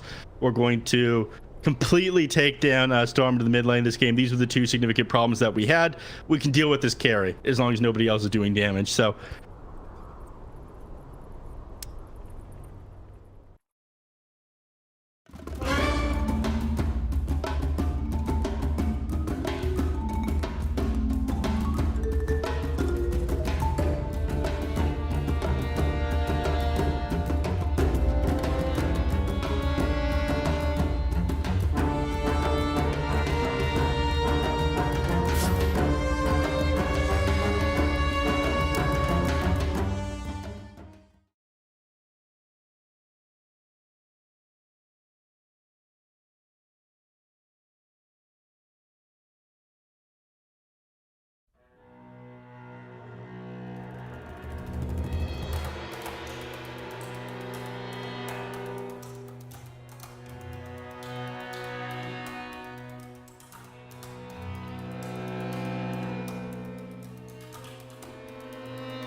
5 seconds remaining. Radiant team's turn to ban.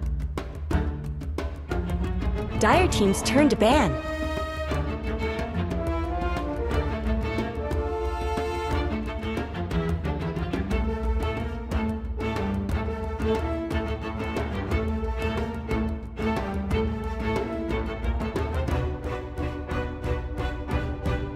Seconds remaining. 5 seconds remaining.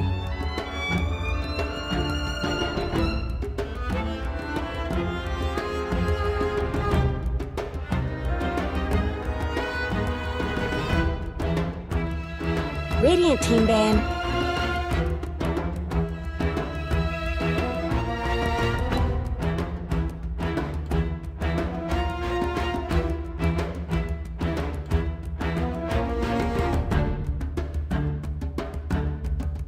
Dire team ban.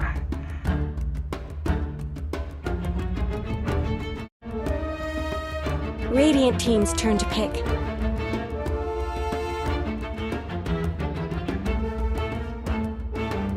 Dire team's turn to pick. Dire team's turn to pick. Radiant team's turn to pick. Mars!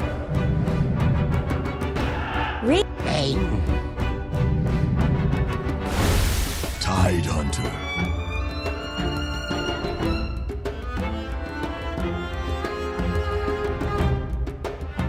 Dire team's turn to ban.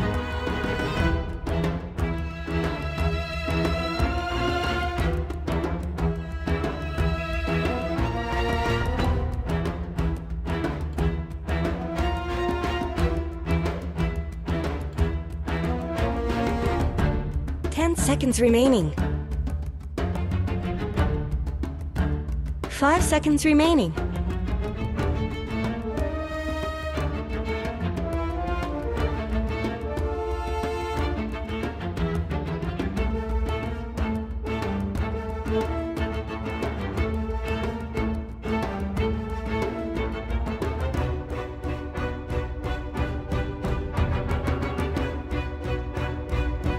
Radiant team ban. Dire team ban.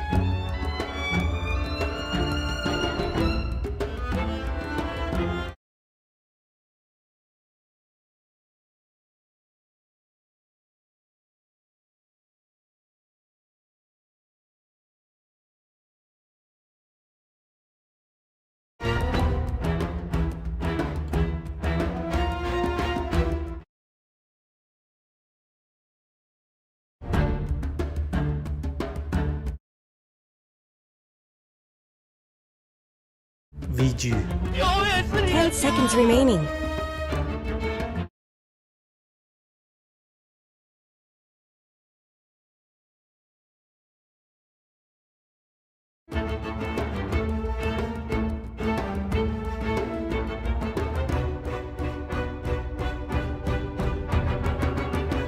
Dire team's turn to pick.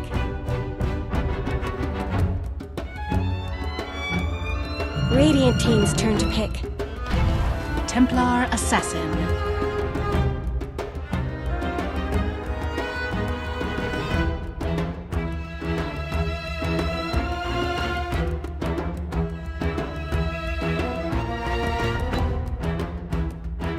Seconds remaining. Yeah, they ended up starting like 5 immediately seconds after remaining. you left. What's that? They started immediately after you left too, after they said 9 minutes. God. Well, took a dump and I feel a lot better, so. Your mic is open in Dota TV. Probably hear you say that. Whoops.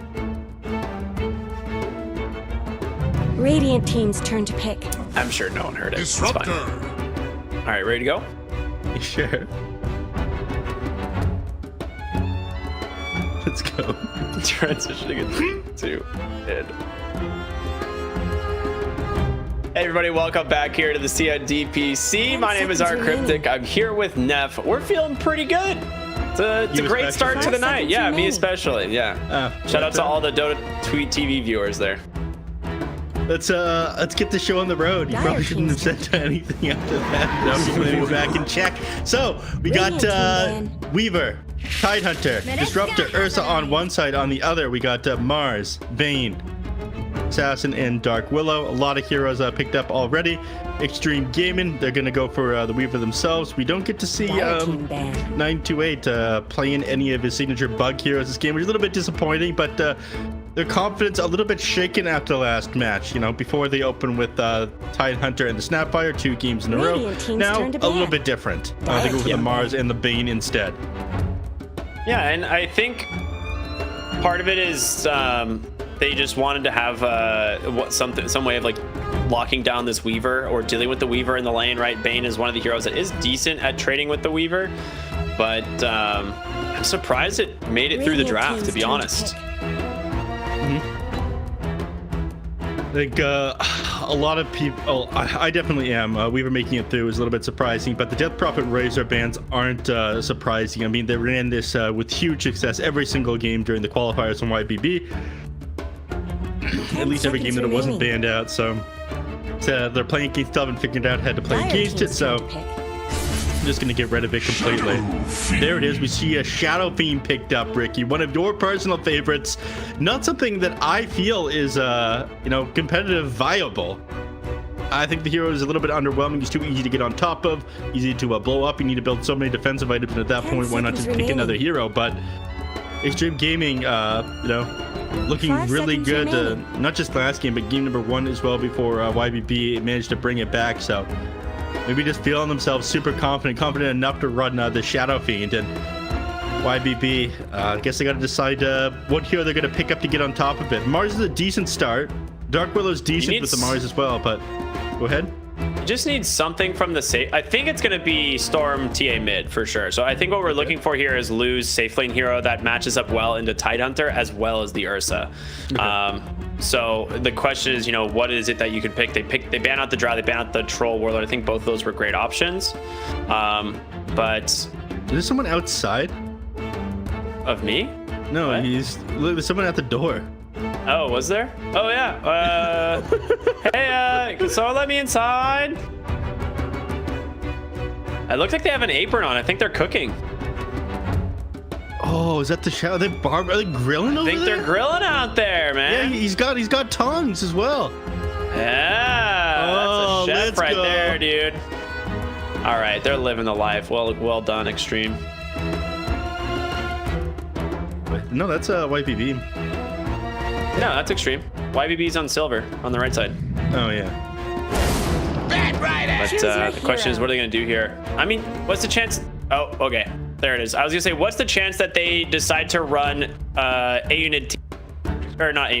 TA, and then pick a new mid hero, and they're gonna go with the Bat Rider, something that had a lot of success in his first game.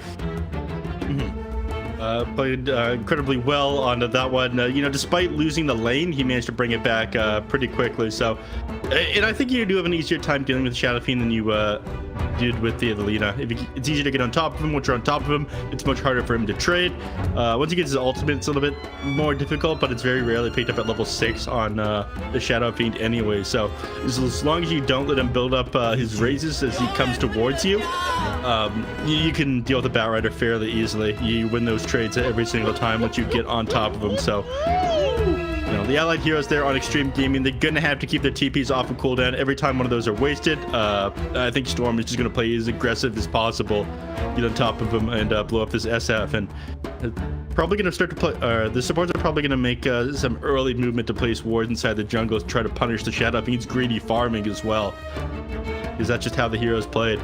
But yeah, we'll see if he can, you know, make up for what happened last game on this Bat Rider.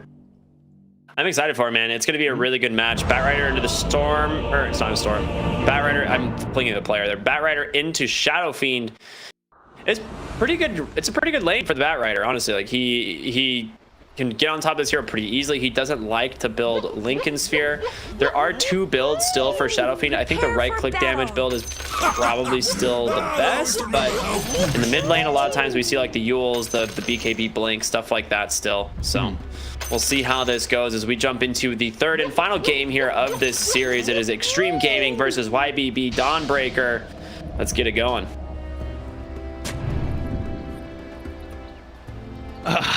the show on the road. We'll see if anyone tries to face check up the high ground here. It looks like neither team is going to fall for this one. No. They have vision? They don't on the Dire side. They see the disruptor now. Both teams realize that enemies are sitting up on the high ground, and Aenid being a little bit cheeky, dropping his quelling blade, trying to bait someone a little bit further forward. 30 seconds. Paparazzi, if he just like just bops it. Yeah. I mean, he'll have time to pick it up as the auto attacks coming towards him. And after all these players are on like 3 to 5 ping or something. I was going to my client's being a little bit buggy. No, bummer. I've got missing health bar sequence or something like that. If you should put your health bars back. Everyone's sitting on like 2 ping though. One thing I want to talk about in the draft to kind of help explain the Shadow Fiend here to maybe some others that are probably confused as to why in the world we're seeing a mid Shadow Fiend. I think this was in response specifically to the TA because it kind of plays like a Lina right now. Honestly, Shadow Fiend does. But Shadow Fiend flash farms a little bit faster than the Lina in the mid game and can try and play the lane a little bit better than the TA. Or than the Lina would have. So I think the idea was mainly just like pretty much push the lane and get as much out of it as you can as the Shadow Fiend, and then just try and flash farm and stay relevant as the game goes on. But end up picking a Bat Rider instead. I like what Paparazzi is doing. Is he pulling off? He is the absolute mad lad. He's got 5 stacks of Shadow Rays on him. Storm's dead. He can't leave. I'm just gonna... Yeah. Oh my goodness. When have you seen 6 Shadow Ray stacks on anybody? Just now from Paparazzi. The pause? The pause? I bet they're losing it right now. Look at Paparazzi's face on the clean show for just a second. He looks so pleased with himself after doing that. But he did have to go through all of his mangoes. But that first blood, this lane a lot harder all of a sudden. You need to get back here ASAP for when this lane shoves into your tower. Dude, he is level 3 almost here on the Shadow Fiend. Yep. Yeah, that is incredibly impressive because obviously he has Necromastery now, and well, he just took a lot of damage from the tower, so that is unfortunate for him. But in general, Necromastery, the way it works now, obviously it provides a lot more damage early on, requires less souls to stack it up, so it's generally... It's less damage early on. It's 1 damage per soul. Oh, that's right, less damage early on. Yeah, you're right. You're right. But the second point is much more value than it used to be, isn't it? If I remember right. Yeah. And like the first point, like you'd start building up your souls and max it out earlier on. Bottom lane. Denied. I'm gonna see a little bit of action here. Ursa does manage to, maneuver his way out of the brambles though. So kill early on, but bringing the hurt here on Aenid. Happy to see him not playing Tidehunter. That hero is a little bit boring in my opinion, as good as he is on it. That being said, Ava takes it for himself. He's like, ooh, I can go for some of this.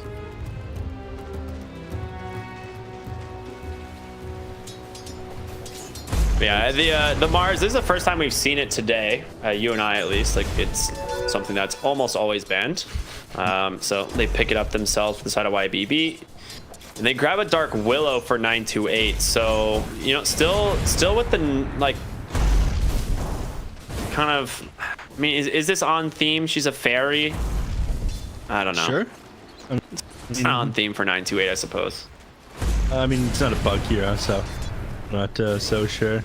Oh man, Storm's mental is just broken after that first death that he had. I mean, you could see it. He knew that he couldn't walk away, but his HP was too low to be able to stand his ground against Paparazzi there as well. He just had way too many stacks built up, and now he's struggling a lot more than he should be in this mid lane. Paparazzi's going to shove in these lanes and quickly go farm up these neutral camps now, as an SF does when he's winning the lane super hard.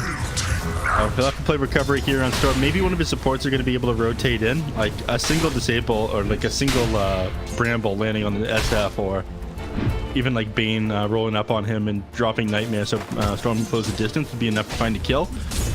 But it isn't that easy to get away with leaving the lane. I think next wave might... No, he's not even going to TP mid to refill Storm's bottle for him. Go right back to the bottom lane. His TP's on cooldown. And top. got 4-minute runes coming up in a moment, and he could definitely get one of them. So I think Storm's going to be fine. Yeah. He actually he might contest Paparazzi for one is the thing. Like he might just chase Paparazzi over a rune. Yeah. Doesn't have his level 5 yet. I mean, 3 points into Shadow Rays is kind of scary to fight into. Yeah, and this is what Shadow Fiend does. This is what's so difficult. Like if you don't have wave clear, he just shoves you into your tower and makes a space for himself instead. Rain getting kind of low here in the top lane versus Ava and Tank, but looks like he decided to stick around. Tank just salves up. But CS-wise, I mean, look at the difference here between these two teams. It is just extreme gaming in all 3 lanes. Yeah. Xtreme just crushing it in CS at the moment. I mean, mid was the one thing that was supposed to go, you know, kind of in favor of Storm, but Paparazzi played that first wave so well. Did go through so many of his mangoes, but if you can find that first blood, everything becomes so much easier for you.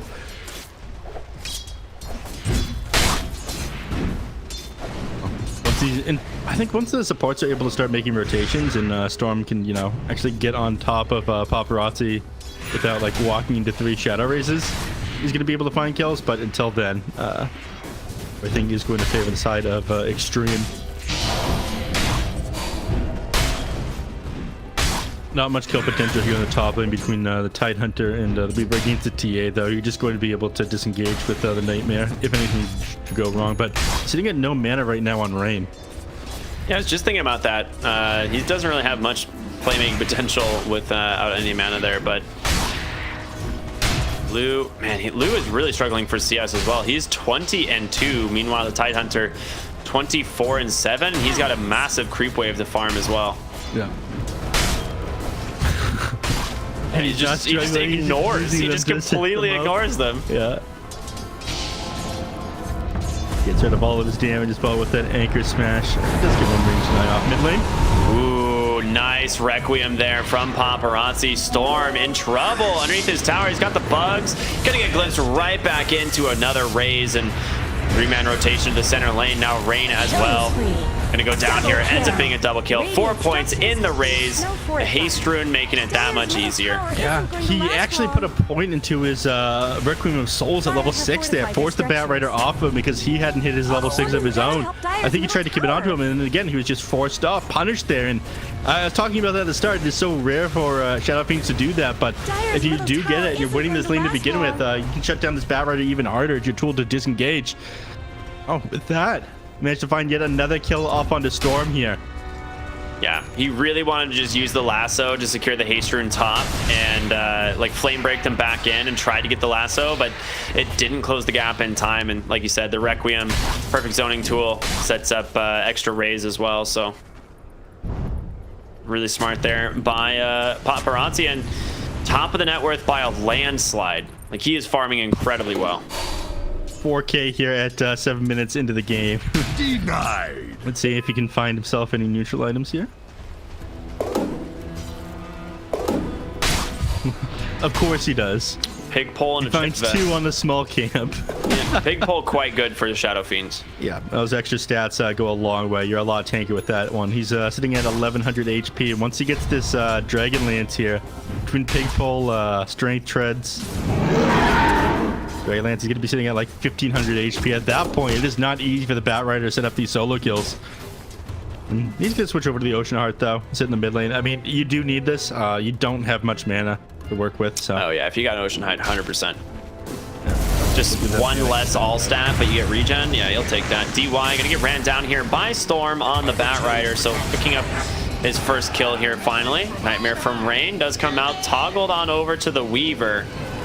I'm surprised that he doesn't go for this on the Weaver on Storm here, but I guess he figures, all right, with the Flaming Lasso, he just needs to Gucci away. I'm not going to be able to finish him off. So let the Weaver go. And we've got a Helm of the Dominator build here on the Tidehunter. Dire's top tower is under attack. Where did that happen? That was just in the jungle? Yep. Weaver running through. Ends up getting hit by... Top tower? Burned down by the Bat Rider and then... Dire's top top tower is So yeah, under top attack. lane, Helm of the Dominator on Tidehunter. We don't really see this all that often. I've seen it one other time in the DPC so far, but it's actually pretty sick. It's just giving him the push potential. We've seen like Meteor Hammer Tidehunter before, which was, you know, not great. I had seen the Helm Dom Tidehunter a while ago. I think it was on the CN servers as well. And when you pick up, brain's about to drop. Alpha snipes it with a Hadouken. Yeah. On your Like a centaur creep, suddenly you have like one more tool to work with. You know, the disable, stay on top of the enemies and be more relevant in the fights without your ravage. It was popping for a little bit, but the Helm Dom had fallen off after that. But I'm looking to play this as fast as possible. I don't mind it, honestly. I think there's probably better items that you could get, but you know, if you're planning on playing super aggressive and far forward, setting your Tidehunter in front of the rest of the heroes, like you don't need to be building a blink dagger because the enemies are going to have to come to you. TA clearing up a pretty big ancient stack there, and they want to defend this mid tier 1 tower, but they don't really have the tools yet. Like Storm does drag the wave, which is really nice, so slowing this down a little bit. You've got the Helm Dom there just to make sure that there's something to tank it. And Storm gonna get glimpsed back right on over to his high ground and walks right in on Ursa. Storm gonna go down. No way out. Found one kill so far this game, but isn't having that same recovery that we saw in game number 1. Post laning phase is a little bit early, but Xtreme Gaming looking to bring this back. Reverse sweep. Well, you call it a reverse sweep if it's a 2-0 after you lose one, or sorry, a 2-1 if you lose one game. I think reverse sweep implies like a minimum best of 5. Yeah. Not much Remember good's the happening to best of Radiant's 7 bottom that tower. happened a couple of years ago that went to 7 games and it was a reverse sweep? That sounds awful. Why would there ever be a best of 7? You don't remember that? Tower's got trouble. That was it was a tournament in China. I believe Sean was playing that one, but one team was up 3 games and the other team brought it back with a reverse sweep, and then everyone decided it was a horrible idea. Yeah, that makes sense. Oh, nice Nightmare into the Terrorize. Full duration Fiend's Grip pretty much out onto the Shadow Fiend, but they don't find anything. Mars stuck inside the Static Storm. He doesn't get the arena off and just goes down instead, and the whole fight starting to fall apart here for the side of YBB. Lou not in a good position. 928 catches and earns a couple auto attacks from Tank, gets the kill, and Storm never found a lasso target at all. Yeah. Still can't find anything, and Ursa, he's going to finish cleaning up Roshan. These fights, the Static Storm.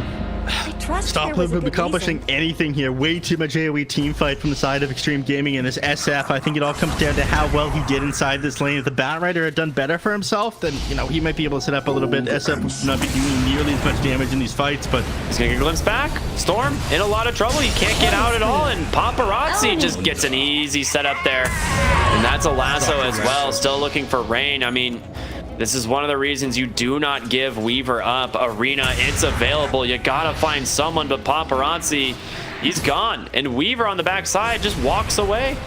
yeah, and you can't commit Arena onto him. He's just gonna time lapse out of it. And yeah, no blink dagger on A unit here. We're only 12 minutes into the game. Might be able to, no. Static What a field. stat. That's such a good kinetic field. Yeah. Big field allows him to get out of that one. Alright, he's going to TP down here to the bottom lane, but he's not going to find much. He needs to farm up a little bit more. I think he needs BKB or Blink Dagger desperately. BKB especially, be able to fight into these Static Storms and get around these kinetic fields coming out from the Disruptor. His lasso and cooldown for another 70 seconds. This is rough, Ricky. 7k net worth advantage. He had only 12 minutes into the game. Xtreme isn't joking around anymore. Yeah, it does. It just looks like they've really solidified their lane stage. Like all 3 games, Xtreme won the lanes, right? Or to an extent. Like I would say game 1, certain things in the lane went well for YBB, but this time it's just been a disaster back and forth. Rain with a nice saves, keeping Lou alive, but ends up giving his life in the process. Now the question is, can they get anything else? Oh, a nice Centaur stomp from the Tide. Paparazzi able to get the Requiem, and A-Unit never connects on that spear combo. Question is, can they do anything here? Can they punish anyone on the side of Xtreme Gaming? But it doesn't look like it. No, they can't step up on these heroes. The moment they leave the tower, the Ursa is going to turn around on him, and he's not hesitant at playing into them. He's still got this Aegis available. So Tide, he's just going to walk away from all this. Everyone is playing way too tight right now on Xtreme Gaming, and Andrew does have Ravage back up now, so commit too hard onto him. He's just going to Ravage, follow up with Centaur stop. For Storm. He's gonna get glimpsed. Does he have the range? He does. Pulls him right back into Paparazzi. Easy kill for him once again. His Weaver's providing way too much information.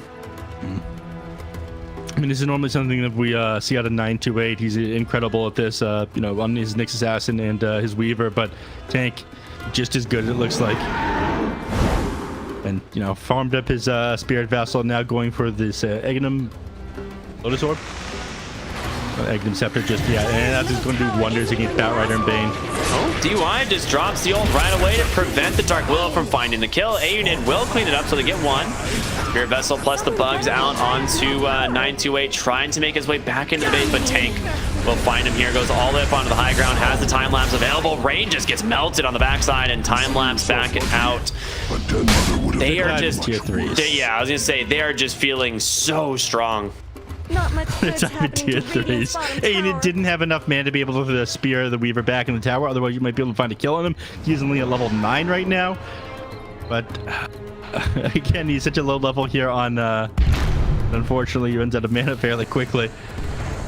Oh, they find Lou. Tank doesn't manage to get caught by the spear, and Arena will buy him a little bit of space. There's your Terrorize, which is a nice combo, but Storm's got to find something. It's just going to go and lasso this Weaver. Tries to pull up onto the high ground, but he still doesn't die. Will take down finally to the fire. Okay, Ursa, you've gone a little bit too far here, sir. Rain with a nice Fiend's Grip holding down Shadow Fiend. Spears Ursa right under the tower. They've gone way too far. Tidehunter all the way into the base. The body blocks holding him down. He loses his Helm Dom creep and his Spirit cooling up.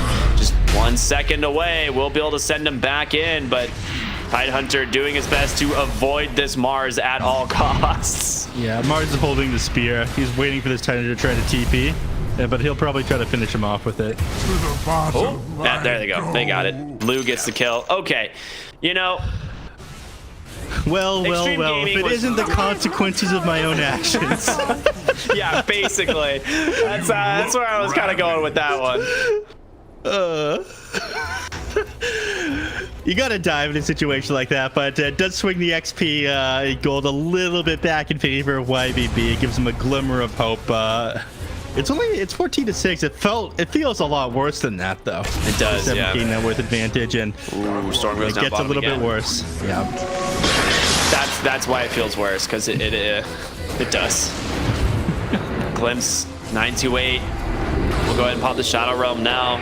Doesn't have the ability to TP out here. As we just get Requiem. Oh, yeah, no. Oh, it doesn't even have Requiem, but it doesn't matter. Bane, Nightmares up. Paparazzi just gonna chase him down with his Haste Rune. Auto attack after auto attack has a raise and a glimpse just for safe measure. yeah. There is no escaping this Shadow Fiend. Too much damage from him. Tip comes out on to the Weaver. He did manage to find a kill up in the top lane just now onto him. Spear came out, and he didn't manage to get that time lapse off. Just ended up melting to the TA and the Mars, it looked like. So they're in high spirits, at least if they're trying to be. They're throwing the tips out on the Weaver while they find that kill onto the Bane there. Definitely worth it, that 1-for-1 exchange. Yeah. And he's on his way to the Deso here on the TA. She's very close, you know, just about 100 gold away. He's gonna get himself a Satyr Banisher for his Helm Dom, so you now have a Purge. That's pretty good. Bottom tower needs some help. When did they change this that it could spell enemies as well? Huh? Or sorry, allies. I'm pretty sure it's been like this for a very long time. I know that I think that they changed it for a little while so you couldn't target allies with it, and then they changed it back. There it is, Purge onto the Bane. Lou's like, all right, I need to deal with this. This thing's annoying. Quick 100 gold for him. Put himself in a pretty rough spot here, though, so DY looking to get the glimpse. Storm walking on in. They just drop Fiend's Grip and the lasso on the Disruptor. Terrorize, however, pushes the Shadow Fiend down. They will be able to get one. Tank coming on in, but they really just want to bring down the TA. She is in a lot of trouble. Aiden hiding on the backside of the trees does have that arena available. Looks like he ends up dropping it. Doesn't find anything, though. We'll separate people. The question is if they can find Tank with this one. They don't. We refer to these as zoning arenas. Yeah. Paparazzi pushed down to the low ground. He's got a BKB though. Trying to do what damage they can here. The TA. Oh, these side blades hitting from the backside. Paparazzi forced to BKB thanks to the Bramble. And they will just respect it. They know there's a ward up there. 928 continuing to be super annoying on this Dark Willow. Storm, I think he wanted to jump forward there, but there's no way that he's able to pull that one There's off. the glimpse. They're going to pull him back in, force him to fight. Nightmare will buy him a little bit of time, but not enough. They get the D ward. They will know there's a ward somewhere on the backside. Otherwise, you know. Wouldn't have been able to glimpse him. Yeah. Of course. Spear there onto the Weaver. And another glimpse onto the Mars. Surrounded once again by 4. They're falling one by one. This is the problem of taking these types of fights against Xtreme Gaming's lineup. If you don't just jump on them and get kills right away, you can't really like retreat. There's no like disengaging. They have Weaver who can just like Sakuchi forward and set up a glimpse. Yeah, it's always going to be able to set up a glimpse for this disruptor. He's just been doing an amazing job with it. And with that, I'm gonna probably get out this Roshan in another couple seconds. It's respawning right now, and I think Ursa's heading come on, to the pit. The Dire know they have the trap here, so they are aware. Yep. And the question is, does Ursa know? Paparazzi, will you scout it out? Nobody's scouting it. They've got no interest in such things, it looks like. It is a little bit of a quicker Roche respawn, so not to get over there just yet. But, you know, maybe not ideal taking a fight around the Roche pit when you don't have routes available. So another 15 seconds on Tidehunter. And I think they'll start to set up around there. And yeah, If they find Paparazzi, that would be ideal, but Blank Spear, he gets the BKB off just in time. Storm sitting on the low ground, waiting to go in. There's gonna be the Fiend's Grip. Ravage to come through. He gets a lasso, but it's onto only the Disruptor. The Fear just sends him right into the hands of that Ursa. And they are just crumbling here on the side of YBB. Lu trying to disengage. A-Unit does have Blink available, but they just are doing no damage this Tide. And here it is. The Weaver joining the fight. The Bugs. The Spirit Vessel just way too annoying. Drops the Arena. The Spear will just jump onto the Weaver, and it is enough space. He ends up getting Lu out of here. A nice save there by the Mars.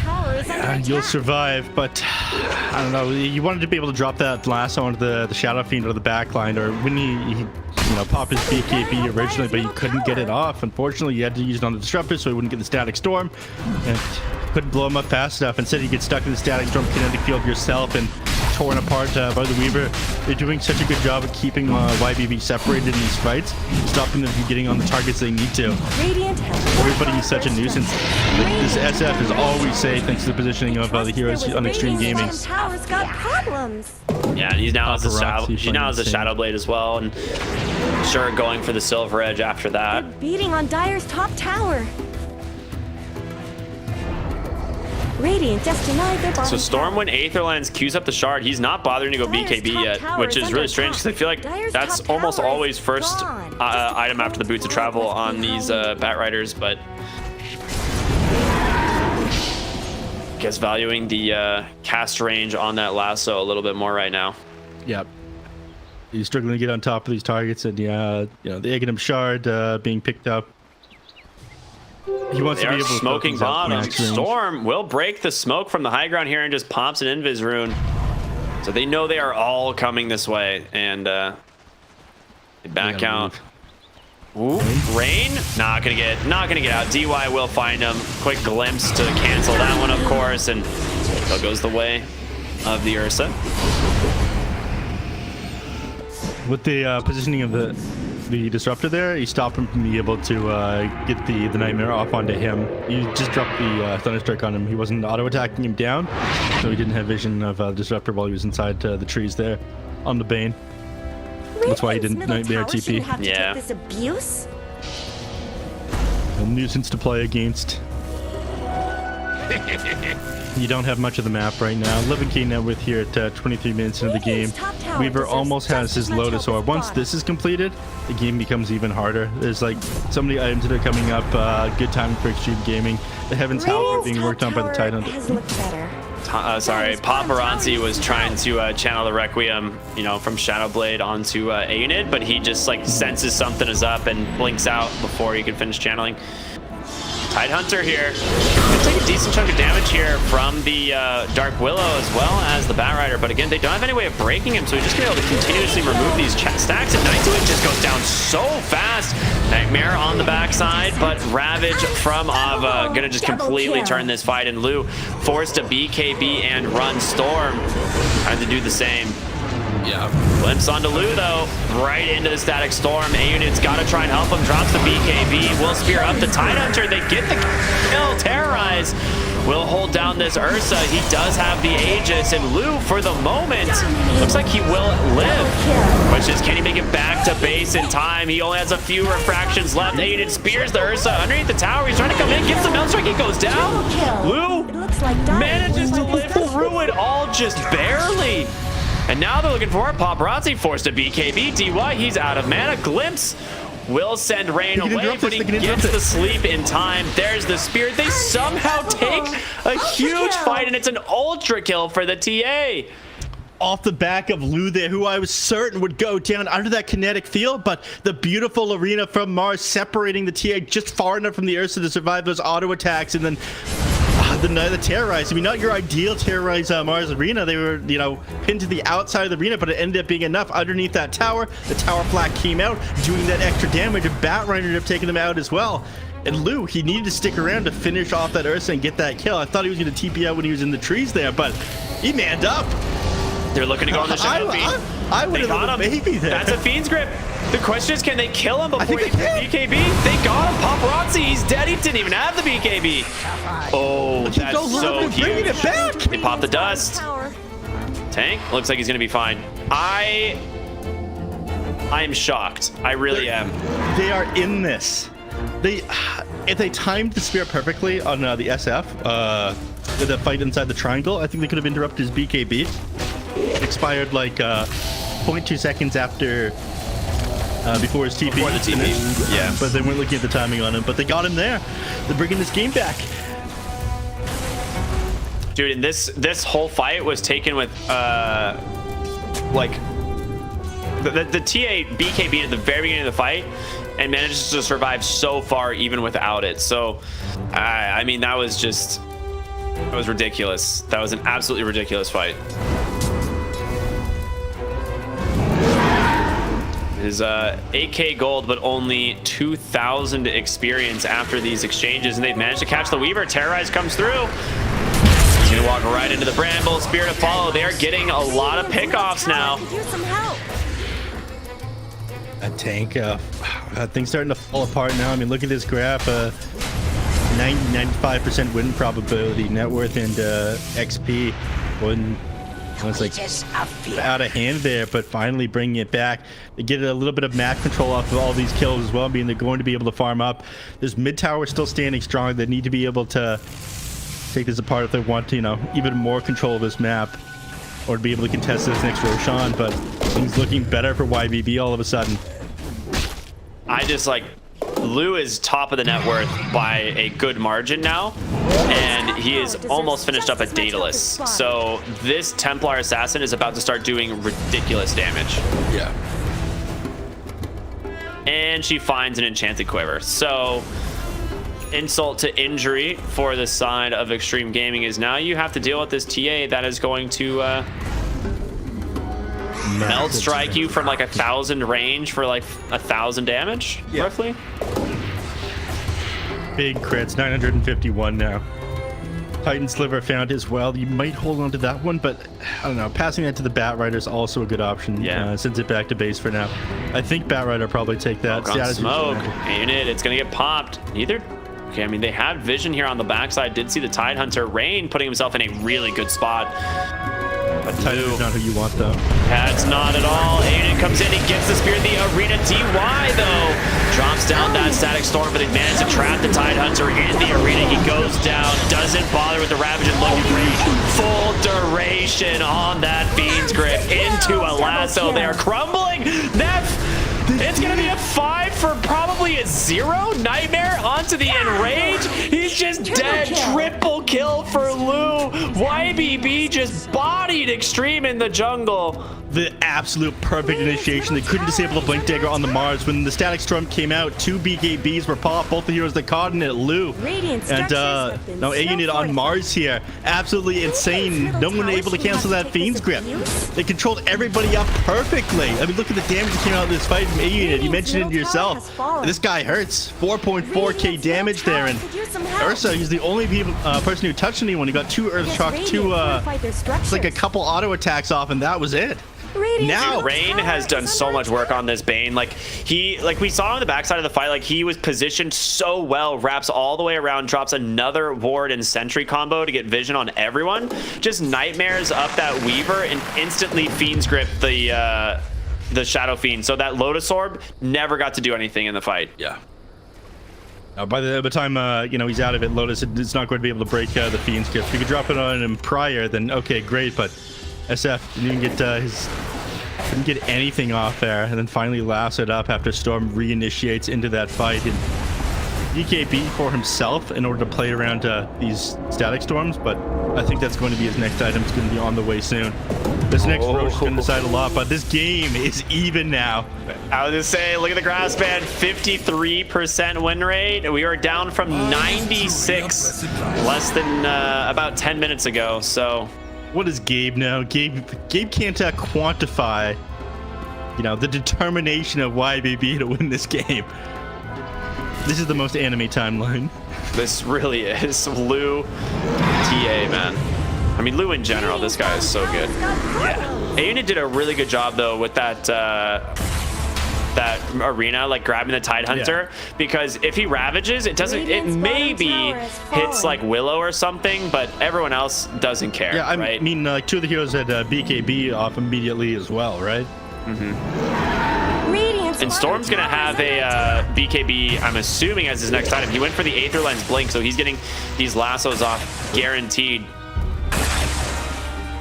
All right, Lou just working on this tower, and I think they're gonna respect the high ground defense here of Xtreme, and rightfully so. You're right. You're going into Ravage. You're going into Disruptor. Like, there's not a lot of ways to.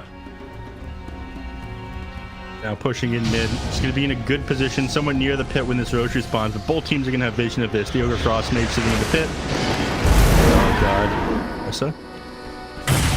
Looks like he's going to be okay. Yeah.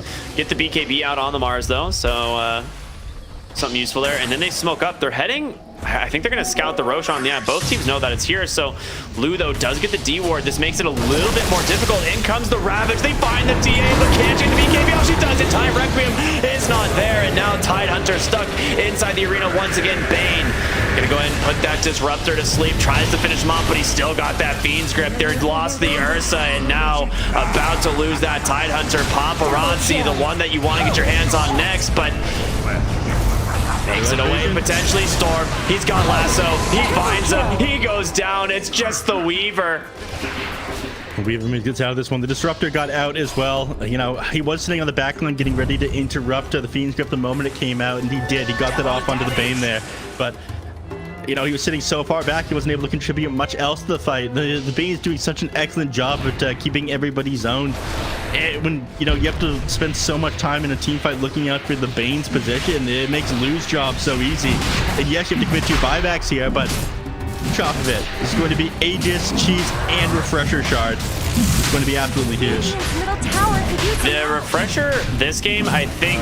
you can just blink on DY in a moment here. If he comes back, he's got level 25 on the Templar Assassin. We've got the refraction charges now. TA is going to be so hard to bring down. Tank comes in, tries to grab any of these items. They're like, wait a minute, there's a bug there. Spear right into the side of the wall, and the damage more than enough. Bug squashed. Bug equals squashed.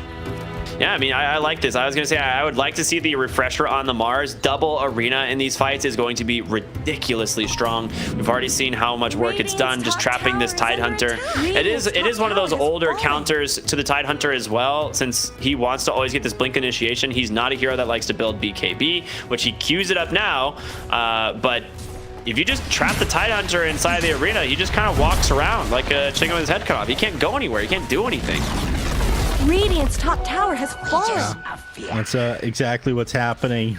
Oh man, 2K net worth advantage now for YBB, finally ahead in this game, and they're looking to walk up high ground. They do have Fortify available. I don't think they're going to be able to get a tier 3 off of this one, but only refraction charges. That was close. Yeah. He's going to get glimpsed all the way back in. He ends up BKBing. Snow fortify. A little bit too late there, but they will get the fort. And again, YBB going to respect the high ground of Xtreme. And now, without the BKB on the Mars, he'll be forced to, avoid taking a fight for the next 60 seconds. You don't want to fight into the Static Storm without the BKB. All right, so you have the refraction instances now on the Templar Assassin, as she is 26. Going for the Swift Blink as her next item. I mean, she is very scary. Tank still working on the Aghanim Scepter, which he really desperately needs now. I mean, I'm all for Bane finish. Oh, I was gonna say I'm all for Bane getting a BKB at this point, so you can like guarantee get your Fiend's Grip casts off. And it looks like he is way ahead of me because he's already bought the Ogre Axe. Did find a Psychic Headband as well, so has a lot of cast range. They're gonna smoke up mid, follow Lu down the mid lane as they want to get this last tier 2 tower standing in their way. Aegis still for another 2 minutes 45 seconds.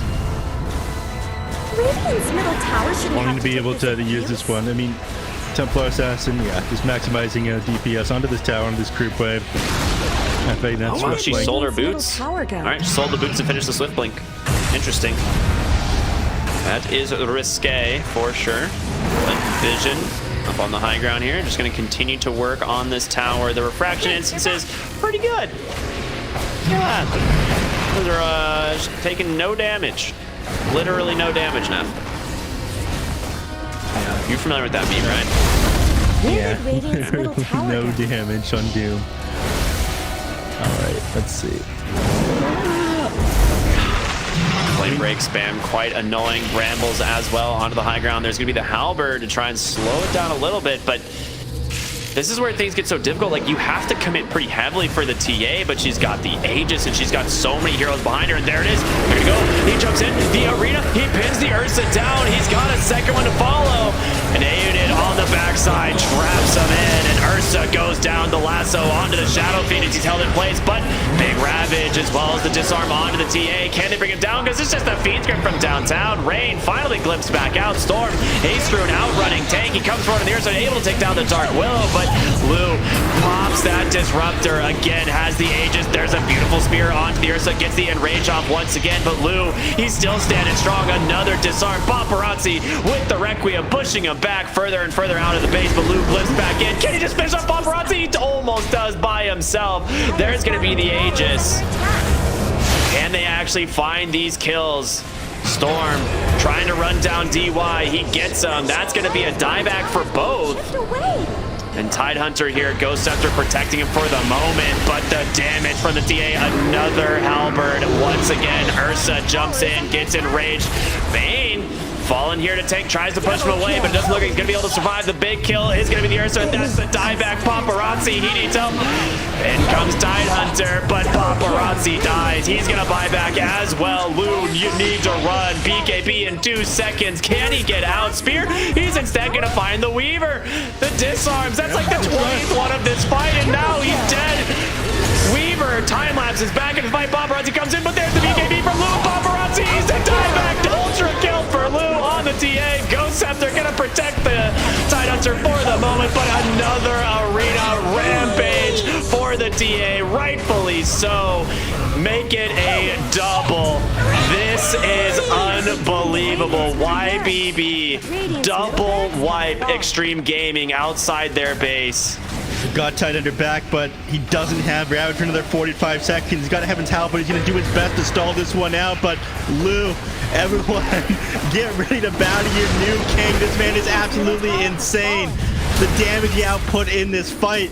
Look at the recap. 15,000 damage from the Templar Assassin, Ricky. Almost 16,000, 15,700 damage. This is unbelievable. YBB take down Xtreme Gaming in game number 3 on the back of what might be the most insane fights. 3 arenas, like 8 like halberds, like I don't even know, like that was ridiculous.